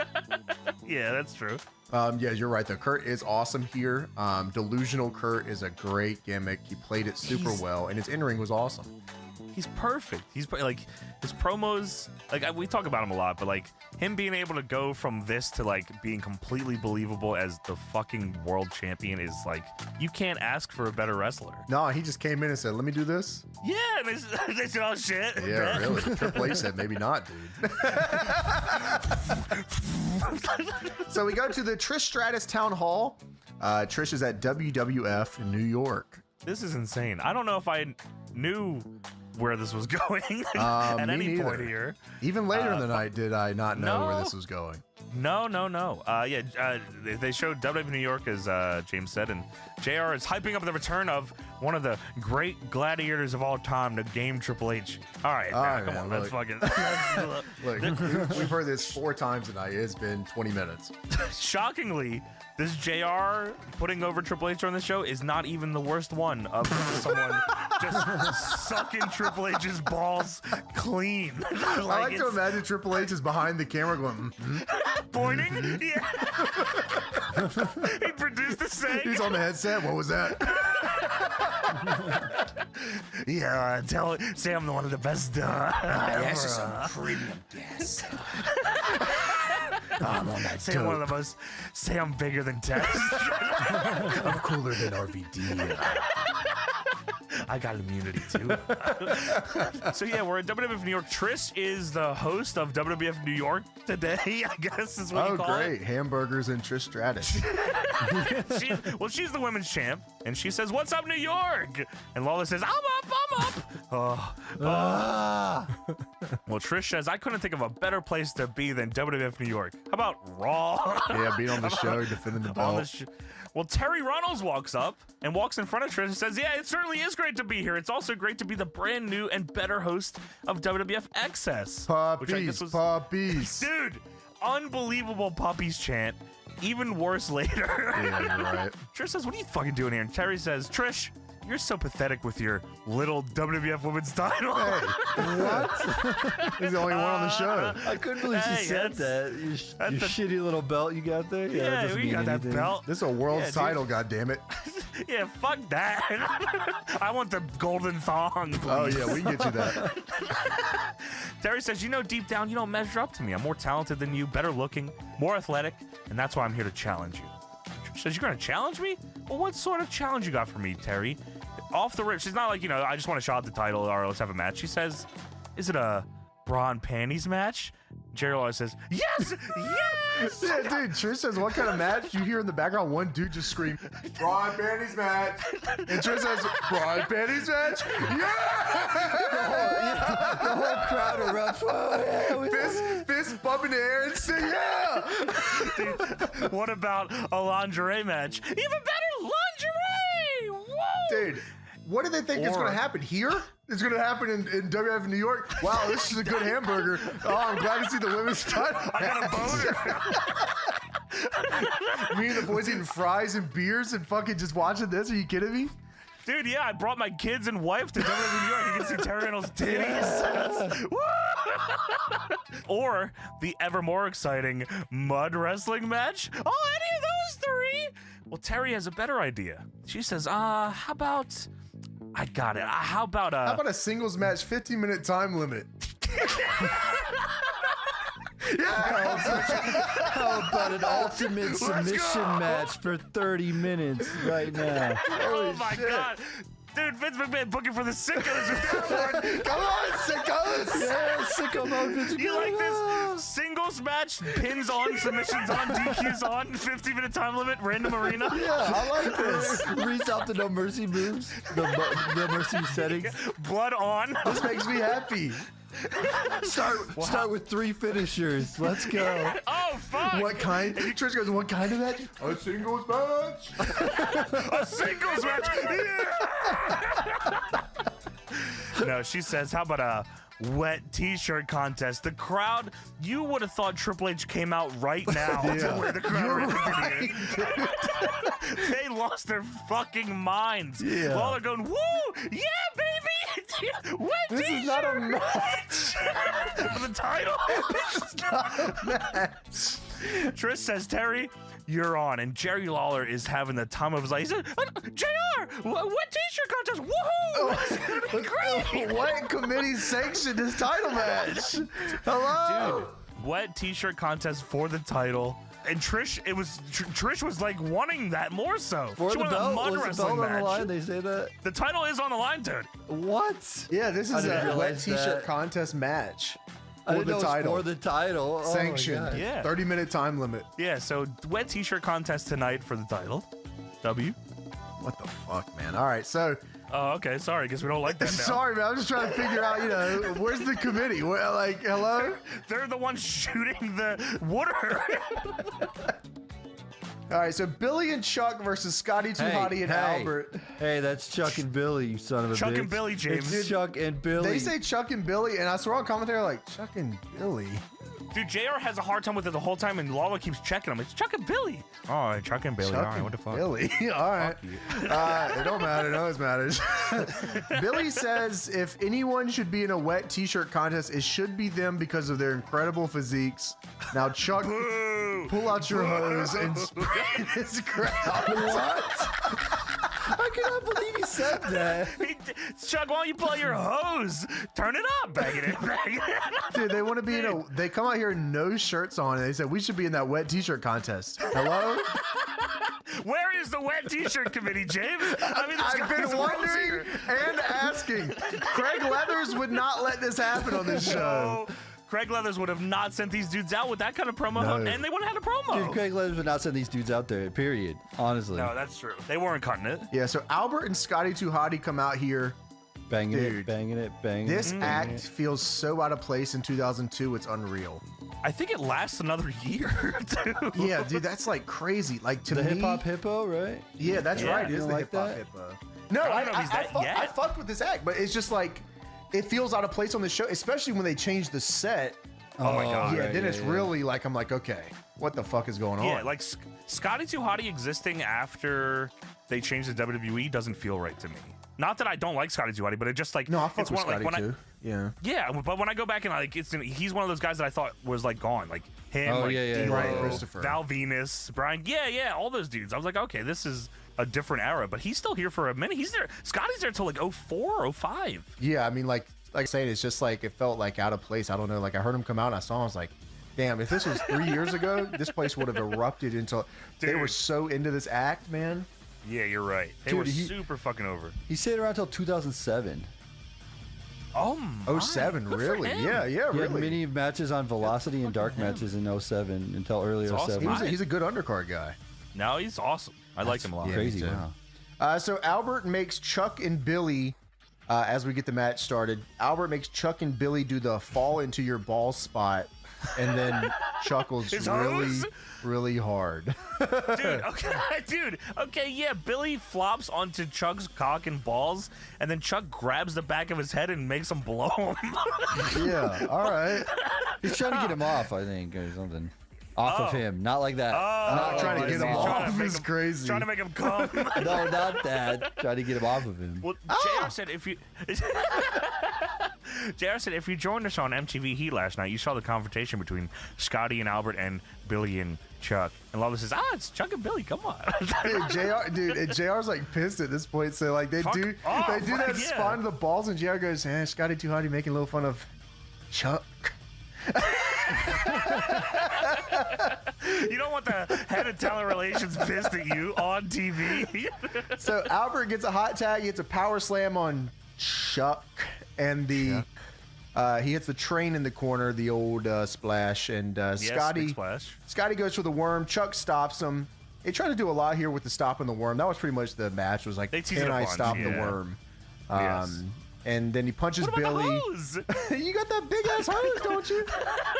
Pull your cock out. Let me see it. Let's have a wet cock contest. Oh my god. So he punches. Now, hold on now, you go too fucking far. He punches Billy by accident. This leads to Scotty and Albert doing the worm combo where Albert pantomimes him. Yeah. Chuck then pulls Scotty out of the ring at 2 after the worm. He hits a super kick on Albert.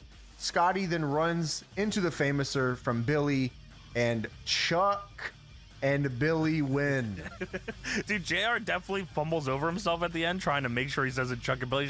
Oh, and they Famouser and Billy and Chuck and fuck. I hate this match more than you can ever imagine. JR stands up on the announce table, points at Chuck. You're next. So it is snowing in Manhattan outside of the Holy Madison shit. Square Garden. And it reminds me of the SmackDown games where I could hit you with a snowball.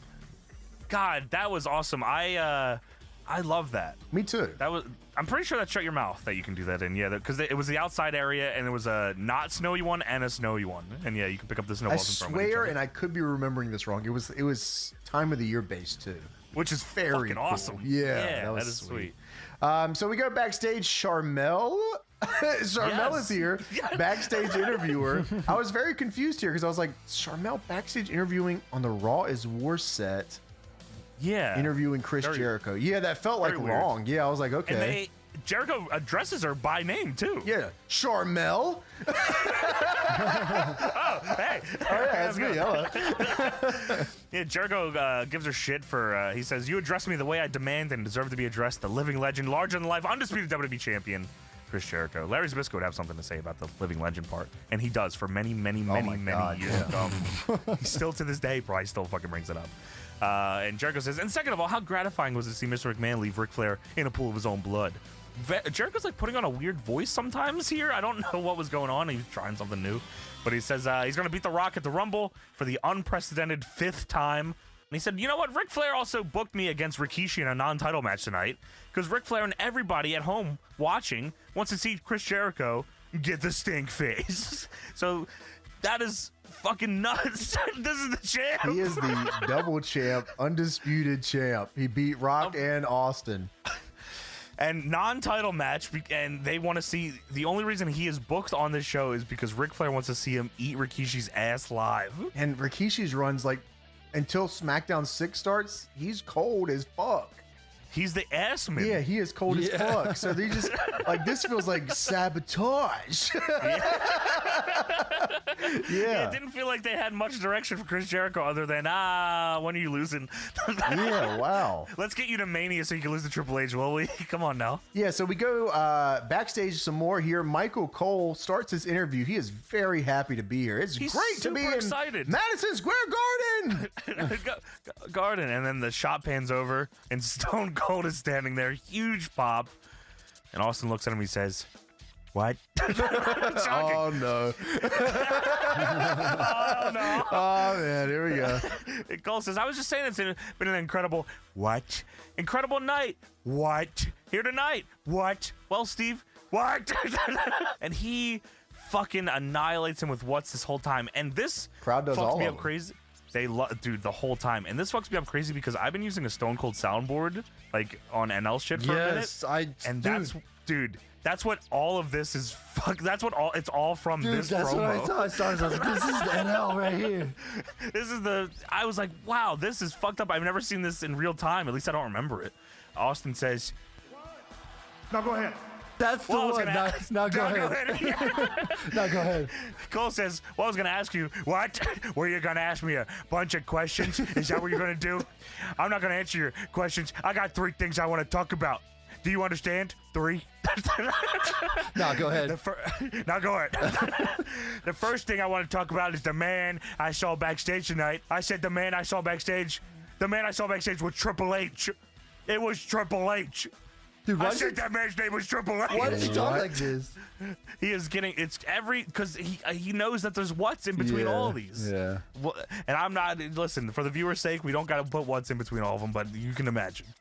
Stone Cold says, imagine you know the what, what's in your head and get mad. Sure, it's very easy. And it's way worse than you can imagine. What? You know what, Michael? I'm not here to wish that man good luck because I came back from that same sort of circumstances. The crowd goes, what? What'd he say? What? He almost had his career ended. What? He almost had to quit. You understand me? So I'm not gonna.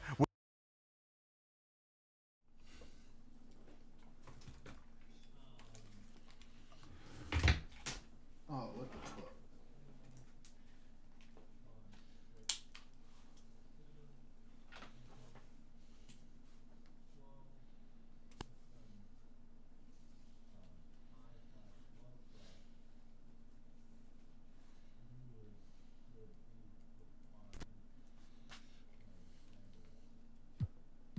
Some hoops with a little more on the line. It's the NBA. Well, Grant, to be here for some horrifying hoops on Halloween. You like that? I do. That's pretty good, man. What could be scarier than losing on Halloween? Looks like a lot of the fans showed up with their Halloween spirit, so it should be fun for everyone choosing to spend their evening with us. And look at the starting group for Raleigh. Shea Gilgeous-Alexander is out there with Edwards. Then it's Chet Holmgren. Then it's Carmelo Anthony. And it's James in at the four-man position. Hard to corral Chris Bosh given his length. It's a little bit sneaky, and he knows how to exploit defenses when given the chance. That's also good. So he hits both free throws. And you look at the history of the Hawks. Brent, they've won one NBA championship. That was back in 1958. Yeah, B.A., tough for people in Atlanta to even recognize that because the team wasn't there in 58. They were in St. Louis, and they were led by the great Bob Pettit, who was one of the first really impressive, agile big man of his era. Pass to Young. Here's Bosh.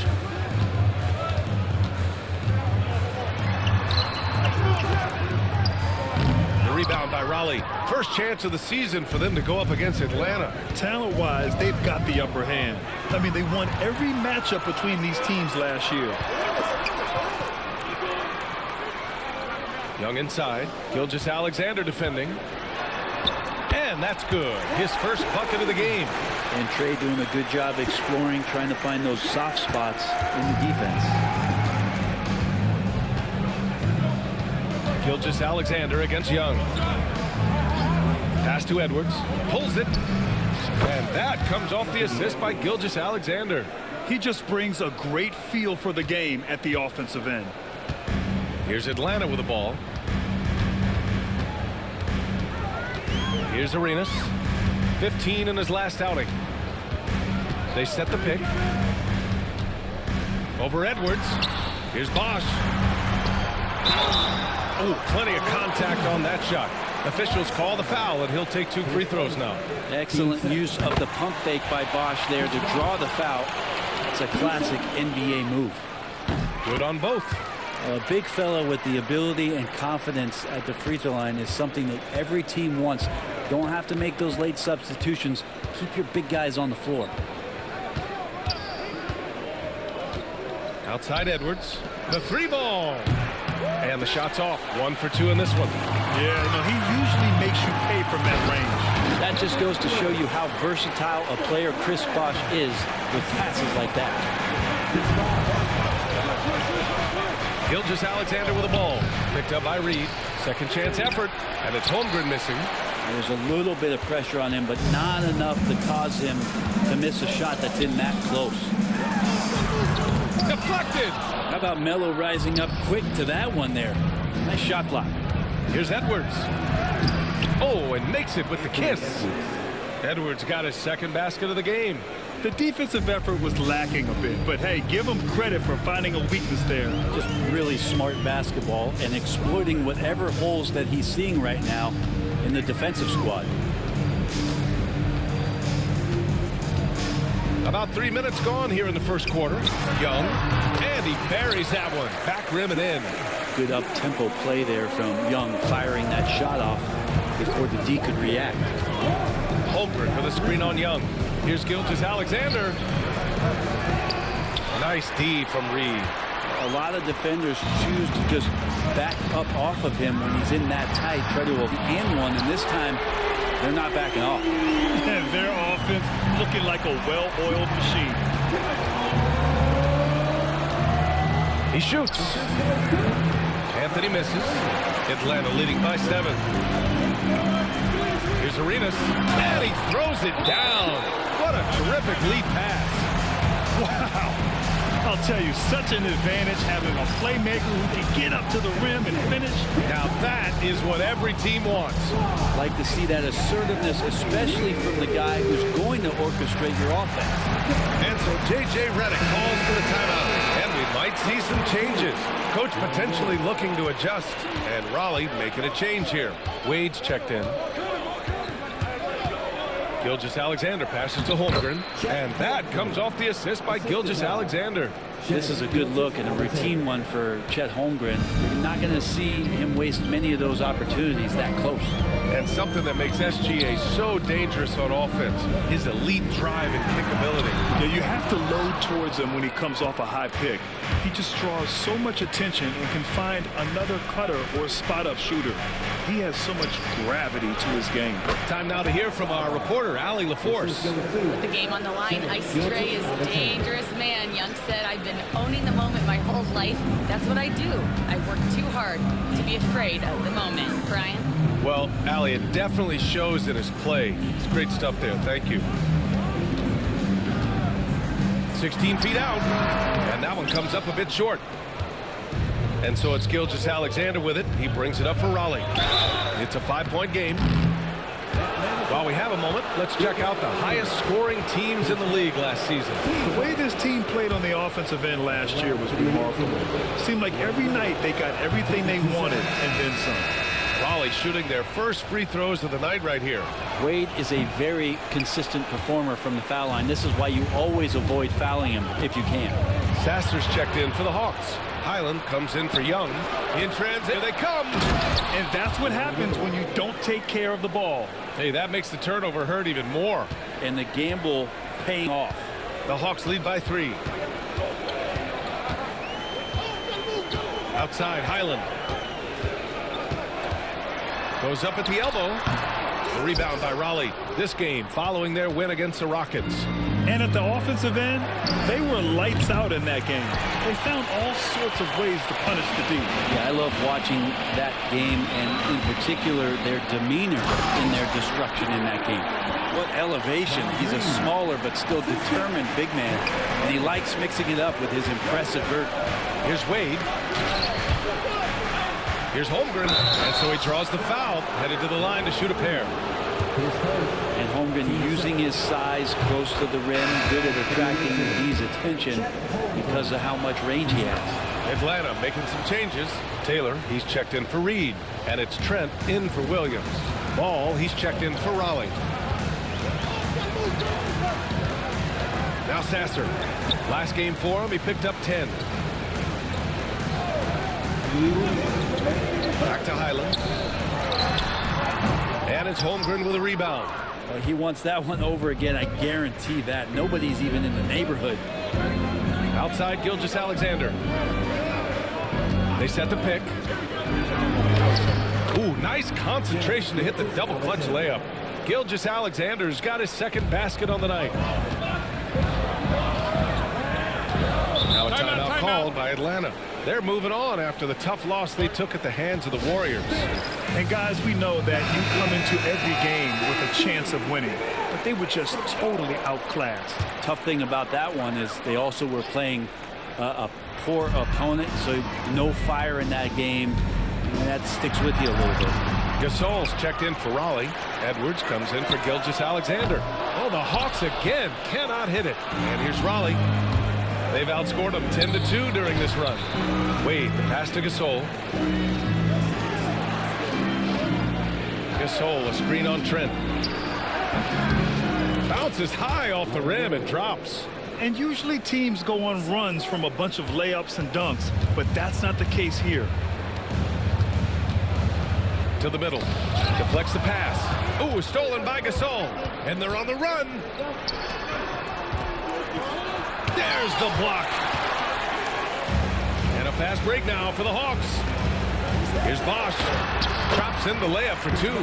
Bosch has got 6. Not getting old here. Seeing him make that lead pass with perfect timing. Pass to Edwards.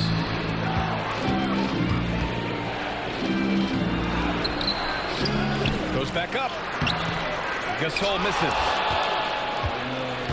For Atlanta, they've got 7 of 15 to find the net. Highland. Now here's Sasser. Gets a very good look and converts. That's the kind of passing you want there. Work the ball around, keep it moving, try to get an assist on every bucket. And we've got a timeout called by J.J. Redick. He wants to make sure everybody's on the same page. And Raleigh with possession here. They trail by 3. Gasol the screen. Second shot opportunity. And another shot. The basket drops, and he gets fouled on the shot. One free throw coming his way. Have to take care of the defensive boards better than that. Yeah, you just can't afford to give up second chance opportunities again and again.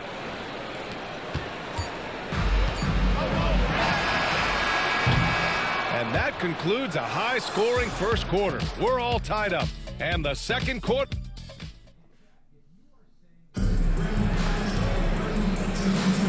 And if you're just joining us, it's been a pretty even game through the first quarter. All right, guys, what do you think about the Hawks here in this one? Oh, what I love was that first quarter was all about leaking out and capitalizing in transition. It felt like they knew that there were openings in transition and just wanted to keep trying to feed that, get out quick. Oh, are you kidding me? Wow, amazing! Man.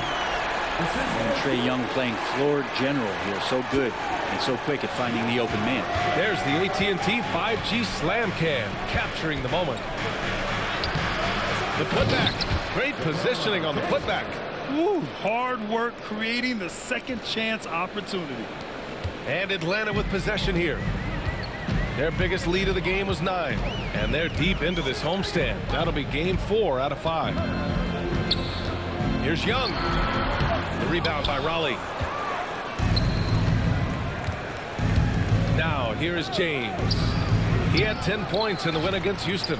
I also thought he did a tremendous job in terms of timing in that game, swatting away some shots. Ended up with 3 blocks in that game. And their offensive game plan is clear. Get it inside and go to work. And there's the screen. Young from long range. Can't get it to go. Only 3 for 8. Gotta love how they've been crashing the boards, fighting hard for every miss. And looking at Trae Young, Brent, his teams always finish in the top 10 in offensive rating. Yeah, for Trae, those teams he's played on have normally been in the top 5, along with playing at a top 10 pace. So when he has the ball in his hands and he's coming at you, very difficult to stop. Young's so talented, you're basically guaranteed to have a good offensive team. Kept alive, James, and it's James with the jam. Not the first, and certainly not the last time we'll see this. LeBron finding airspace. Outside, Highland puts up a 3. The rebound by Raleigh. Gasol's got 4 rebounds in the game. James finds Gasol. Shot is up. Shot's good by James. And it's a 4-point Raleigh lead. Very consistent tonight at the offensive end. Right there, he helps fuel the fire. Time called here. The Hawks decide to talk it over. Anthony's checked in for Raleigh. And it's still early in the season, but it's always a good time to check out some power rankings. A lot could change before playoff time. You look at the Brawlers. They're building some momentum right now and aiming for a spot in the top 5. Well, I think for Raleigh, they've really delivered so far, playing with incredible energy and just steamrolling lesser teams. All right, let's check in with Allie LaForce for an injury update on Anthony Edwards. What'd you find out, Allie? Hi, guys. The head athletic trainer for Raleigh let me know the status. He did share some good news. It looks like the injury is not nearly as serious as they originally thought. Any injury is the last thing you want this earlier in the year. A bad break for them, Brian. All right, that's good intel. We've definitely been thinking of him, and now we have some more clarity, guys. Yeah, they now have all the information they need in order to determine the next steps. Everybody wishing the best for him. We all know how badly he wants to be out there playing alongside his teammates and competing. Oh, what ferocity on the throwdown. I just love when he goes up with a purpose. Where was the D right there? The effort lacking big time. There's some ways to get your coach's attention, and that draws the coaching staff's ire. And a missed layup. And so it's Ball with it. He brings it up for Raleigh. LeBron on the go. Count the basket. James has got 13. They just look so overwhelmed inside. You know, that's why they continue to get attacked. And here in the second quarter of action as we approach 4 minutes played. I saw a green light there. The D's not going to get away with that kind of lapse all that often here tonight. Oh, LeBron! Just too much to handle inside. Flat out taking the game over, and there's no way he's going to give it up. Here's Arenas. He has 6. To the inside. And he goes in for the dunk. Great use of the bounce pass. Thumbs down on that one. Tough to defend against. Ball outside. Gasol the screen. Pass to James. Over Trent. The shot by James. No good. Hawks trail by 4. Pulls up. Arenas with the bucket. Arenas has got 4 points now in the quarter. Well, Grant, when the money's on the line, the mid-range is still a big part of the elite player's game. You're right, B.A. And really, it comes down to touch, obviously. And size certainly helps. And then the savvy and balance to create that space. Now a timeout called by Atlanta. You got to like what we're seeing from LeBron James. You got to be using this timeout to think about a personnel change or a game plan change to try to slow him down. Gilgeous-Alexander's checked in for LaMelo Ball. Reed finds Highland.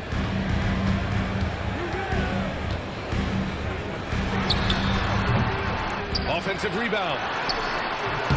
Reed can't hit. Raleigh leading by 4. Here's Gilgeous-Alexander. The layup misses.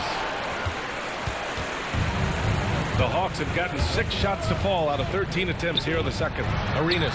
And it's good. Off the back rim and in. Arenas has got 10. Yeah, this period, they're letting him go to work, and it's paying off. Gilgeous-Alexander no good.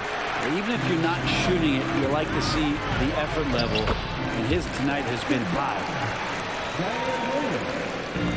And for Raleigh, they're shooting just around 47% in the second quarter. Yep, that one goes.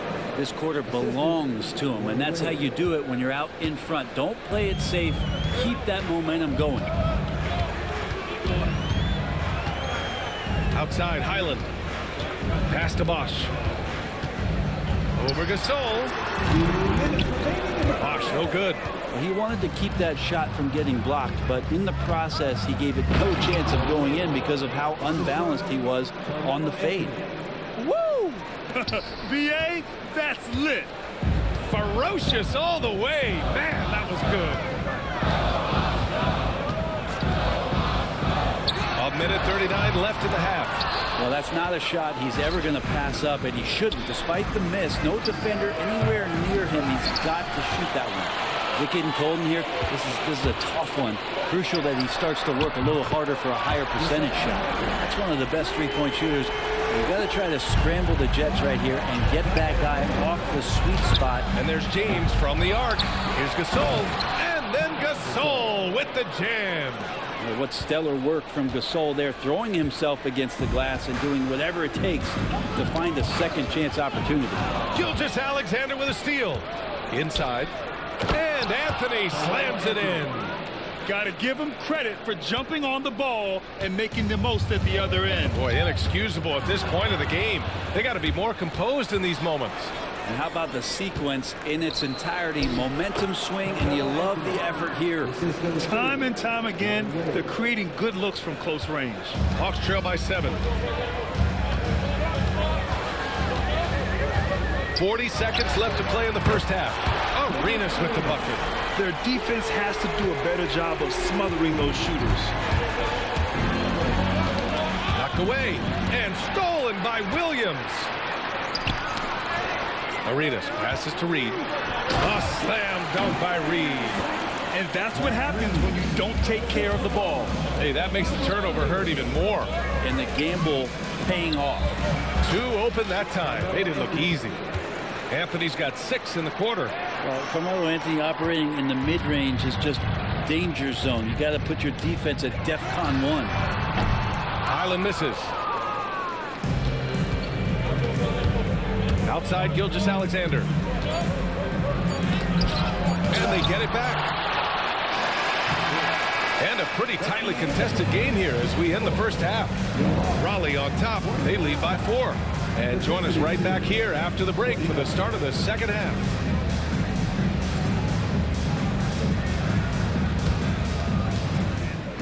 Please direct your attention to center court and get ready for the fan half-court shot.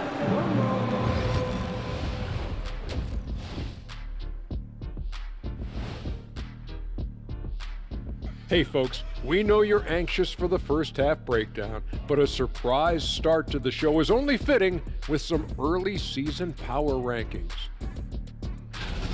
And taking a look at Raleigh, they're on a mission, you can tell. They came into the season locked and loaded, making a statement here early on, Ernie. Still a lot of season left, but you couldn't ask for a better start from them.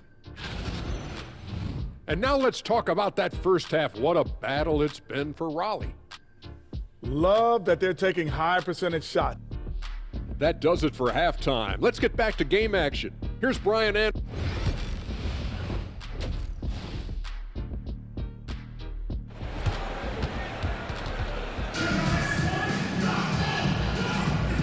we're ready to get this second half of our Halloween broadcast going. You know, LeBron James has been exceptional here, guys. He's been a real difference maker today in terms of reeling in offensive boards. And the team appreciating all of that dirty work going on. His activity has been phenomenal. On the court for Raleigh, Chet Holmgren out there with James. Then it's Shai Gilgeous-Alexander. Then there's Anthony Edwards. And it's Anthony in at the small forward position.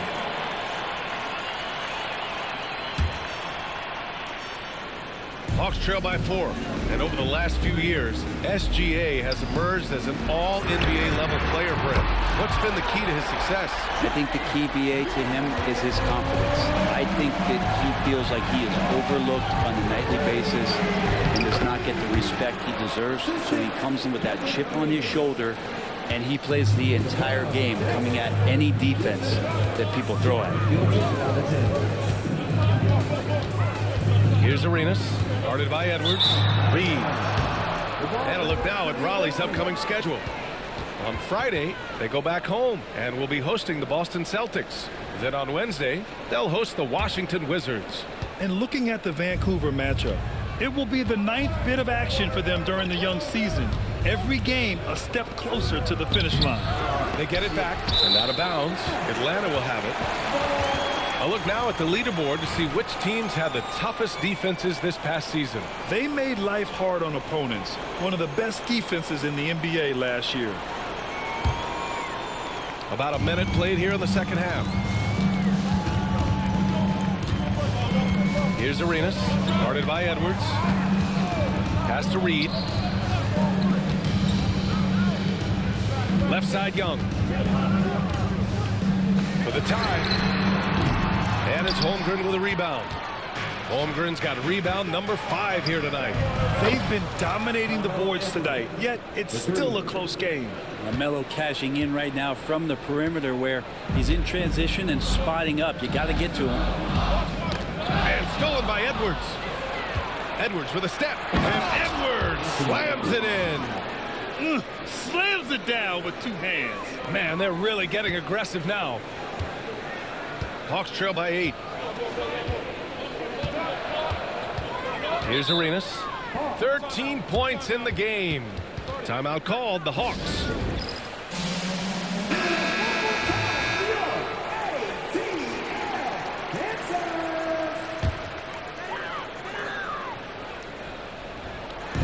And so it's Atlanta with it. Counted from distance. Arenas has got 16 points. They're getting torched on the perimeter. 4 of the last 5 buckets have been threes. Snatched up. Anthony misses. And Young has got the ball here for Atlanta. Gilgeous-Alexander finds Anthony. James outside. A little under 2.5 minutes gone by in the third quarter. How about LeBron's patience there? The defender biting on the pump fake. Hard to stay down. It's LeBron James. Raleigh shooting their 6th and 7th free throw attempts tonight. So 1 for 2 that time at the stripe. Hawks trail by 6. On the push. Here comes Atlanta. Got it. Good job in the low post. 18 points for him. And that was just moving the ball quickly. And he's rewarded at the end with the high. Trying to do their best to slow him. There's a screen by Anthony. Here's James. Tries again. And he's going to the line for 2. The official saw contact while he was going up. Melo powering his way through the defense down there. He's used to that kind of contact throughout his career. Gary Trent Jr., he's checked in for Williams. Hawks trail by 5. Pass to Reed. Gilgeous-Alexander with a steal. And here's the fast break. And the bucket counts. And he is on his way to the line. He'll try to make it a 3-point play. This will be his 3rd free throw attempt of the game. Holmgren's physical gifts are pretty impressive. His length and his height make him a threat under the hoop on both ends of the floor. For Atlanta, they've gone 3 of 5 from the field in this 3rd quarter. Reed, a screen on Edwards. Arenas passes to Bosch. Anthony grabs the board. Raleigh leading by 8. Pass to Holmgren. Over Trent. A chance to extend the lead to double digits, but it's no good. On the push, here comes Atlanta. Oh, and he got fouled on his way up. He'll head to the line to shoot 2. Man, he made sure to get his money's worth on that foul. And let's take a moment here to get your take, guys, on the scoring so far for Raleigh. They feel like they have an advantage inside, and so far they have done an excellent job exploiting it. Knight sharing the basketball, the stat that comes up most is assists. So sometimes you have to look for your teammate. That makes things happen. They've done it.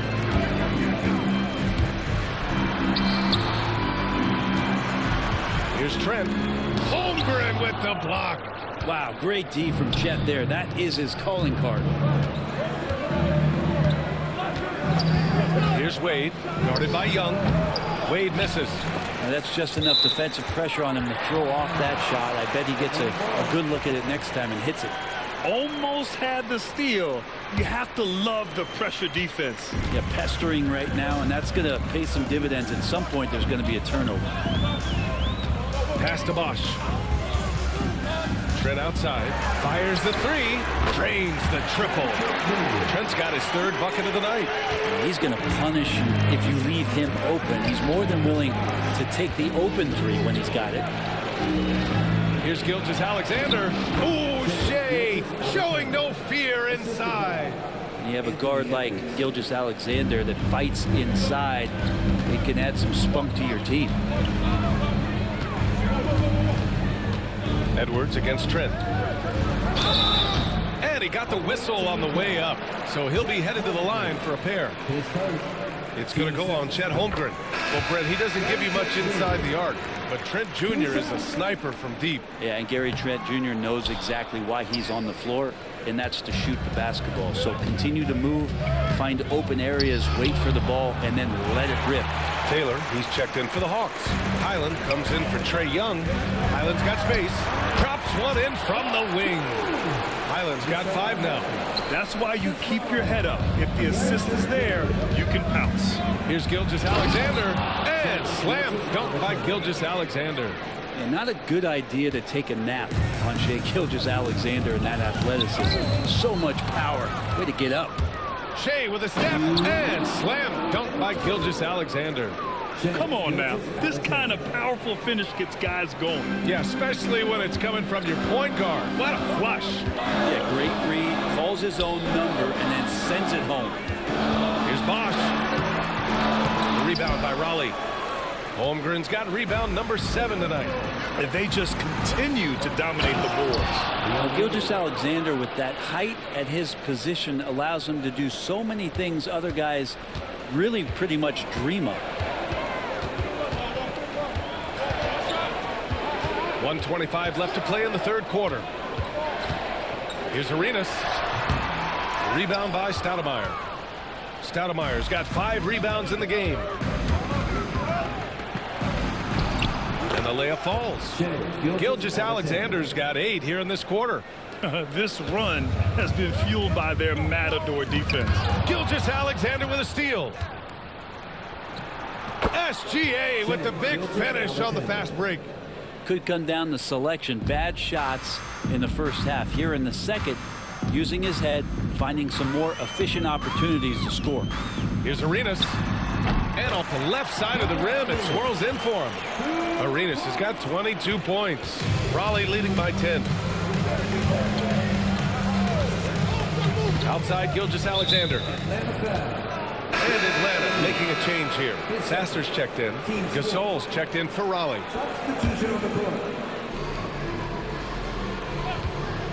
Gilgeous-Alexander against Highland. And Gilgeous-Alexander missing. Atlanta's gone 3 of 5 from downtown here in the second half. Strong finish to cut into that lead a little. And left no doubt with that one, Grant. Gilgeous-Alexander passes to Stoudemire. Back to Gilgeous-Alexander. Driving in. Gilgeous-Alexander powers his way to the rim. Their defense just falls apart once the ball goes inside. Pass to Highland.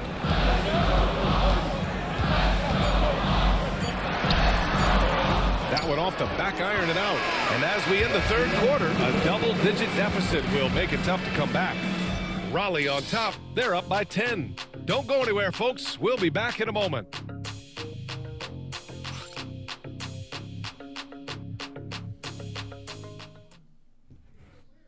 And now we have a moment to reveal our State Farm assist of the game. He's always near the top of the list for this honor.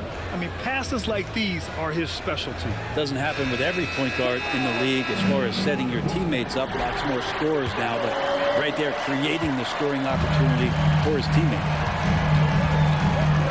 Fourth quarter action is upon us. Thanks as always for joining us. Marcus Sasser is out there with Gary Trent. Then it's Bones Highland. Then it's Trey Young. And it's Taylor in at the 5 spot. So that's the lineup for Atlanta. Gilgeous-Alexander looking it over. Pass to Wade. Takes the 3. Nice work defensively by Highland. And you never want to give a shooter like him a clean look. Here's Trent. And he banks in the layup. A defensive lapse. Can't give him that kind of position. Yeah, how do you let him get a lounge chair down there and be comfortable in the paint like that? Here's Wade. Count it. That's his 7th basket of the game in 14 tries. That's 10 straight points they've given up in the painted area. And so it's Young with it. He brings it up for Atlanta.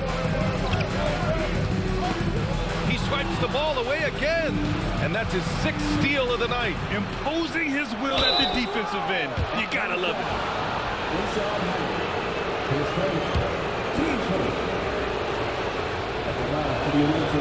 No good on the free throw. Teague's checked in for the Hawks. Ball, he's checked in for Raleigh. And he sinks the second. Here's Highland. And there's the call on LaMelo Ball. That's his first foul of the game. Trent, he's checked in for Teague. Here's Young. The shot that time not on target. Good work defensively by Gilgeous-Alexander.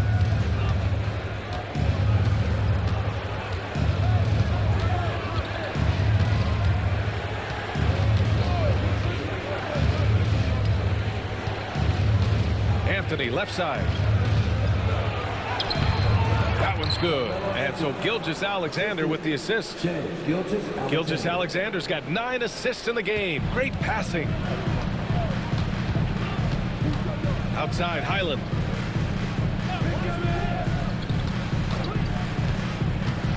Pass to Taylor. And he takes the fantastic lead pass up strong for the slam. Oh, come on, VA. I mean, where's the defense? That's just too easy. Yeah, they got to do a much better job in help. Yeah, we see this all too often. The team gets a huge lead, and then their guard gets let down. And the ball goes out of bounds. Last touch by Gasol.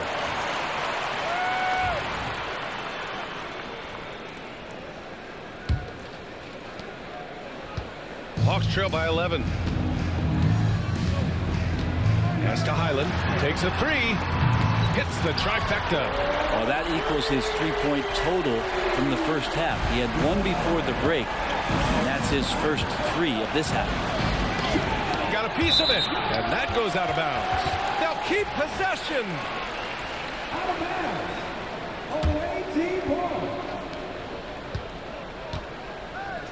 Highland against ball. Here's Gilgeous-Alexander. Here's Gasol. Blocked again! Pass to Trent. Down low. Highland. Ooh, good finish at the rack off the slick feed. Highland's got 5 points now this quarter. Hey, whatever coach told him during the break is beginning to pay off. The shot's good. Carmelo really has great footwork down low, showing off the feel right there when he gets near the paint. Highland against ball. Now Trent to the left wing. Young inside. Gilgeous-Alexander defending. Young with it. Again, Atlanta. Now, if you overplay Trae Young, he will go right by you. He's going to make that adjustment. And here's ball. Outside Gilgeous-Alexander. Oh, the determination from Gilgeous-Alexander. And he was dominant in their last outing. And the same thing here tonight. He is in a terrific groove right now. Seems to be nobody standing in his way. No roadblocks for him to get to his spot, capitalize, and continue to be aggressive. And Atlanta making a change here. Teague's checked in. Edwards, he's checked in for Raleigh. Wade comes in for LaMelo Ball. Out to the wing. Highland, the pass to Young. This one for 3. The rebound by Raleigh. Stoudemire's got 6 rebounds in the game. Here's Wade. And the layup is good. Defensively, they've got to get more bodies in the paint. That's 3 straight field goals from below the free throw line. Young from long range. The rebound by Raleigh. 13 points was their biggest lead of the game. And there's a pick. Gilgeous-Alexander passes to Stoudemire. The 3 is up. Rebounded by Highland. Well, even though he misses that one, the defense has got to talk about that. And that's a bad miscue. And you can't give up looks like that all game long. And once again, off the mark by Atlanta. It's Edwards with a drive. That one doesn't drop. Hawks trail by 10. Young looking for an opening. Pass to Teague. Gilgeous-Alexander against Highland. Over Gilgeous-Alexander. Highland misses. Maybe there are ways to contribute that don't involve shooting the basketball. That's the best way that maybe he can help them out trying to win this game. The baseline J. Here's Gasol. And they'll get another chance. Yeah, maybe a little luck, maybe a little bit of heart. Both of those at play here. He's getting every offensive rebound. Gasol, the screen. They get the rebound. And at last, they get one to fall. They're finding ways to get the ball into the paint. 5 consecutive buckets. Outside, Highland. Gary Trent Jr., he's checked in for Atlanta. Anthony's checked in for Raleigh. Ball comes in for Shai Gilgeous-Alexander. Here's Young. To stop the drought. Here's Taylor. And there's the bucket. Staying with it that time. Offensive glass, getting it done. You don't want to ever give up points on the boards. That's the lesson for the team there. That's a hustle play to save points. On the wing, Wade. It's good. The assist that time from Paul. Wade's got 19 points. He can be just lethal from the perimeter. Even though he didn't get good looks in the first quarter, will that make right there? That could change things. Young from long range. A rebound by Raleigh. They've shown that power inside. Their rebounding effort has been sensational. Here's Anthony. He's got it going on. Now 7 for 10. And what's working here? Each guy is willing to make the next pass. Knocked loose. And here's the fast break. Count the bucket. Coming off a perfectly placed pass. It's terrific basketball from Wade there to thread the pass to the wide open man for the clean look. Outside Young. And he lobs it up top. Here's Sasser. They get it back. And that one goes out of bounds. Last touch by Trent.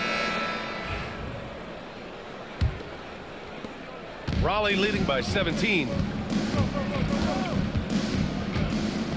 Now Anthony jacks up a 3 with the putback. Oh, he hangs in there and cashes in on the second chance points. Gasol's gotten 4 this quarter. That's a pure effort play. Nice tip in. And that's a skill you see in any strong offensive rebounder, isn't it? Up top, Highland. No good. Unable to win this run. It's another just bad decision on a night full of those. His shot selection tonight has been questionable at best. Yeah, and the defense has really got to tighten up on him. I mean, he's just too dangerous from the three-point line. Sasser gets the bucket. They need to run plays for him, get him more touches, whatever it takes to get him producing. Raleigh has gone just 1 of 6 from downtown in this final quarter. Edwards, a pass to Paul. Drills it from deep. And how about Edwards keeping his head up and spotting the open man? Highland against Edwards. Pass to Taylor. Outside Young. So many players in the league have their own podcast. Would you have had one during your career, Brent? I think so, BA. I think it would have been a lot of fun. I mean, how cool is it to connect to your favorite players or hear stories from guys as the season is going along, than to have these guys available in your earbuds all day, every day. They set a pick. And he takes it in for the layup off a very nice feed. Their interior D continues to look shaky. Not a good matchup for them right now. Highland looking for an opening. Trent up top. Left side Young. And it's blocked. Now here's Anthony. Yes. And it's Paul with the assist that time. 3 points. Paul's got 4 assists now tonight. And just totally relentless, only increasing the intensity level. Yeah, he's the guy that you want to go to right now, trying to put this one away. So it's Raleigh picking up the win, a statement road victory.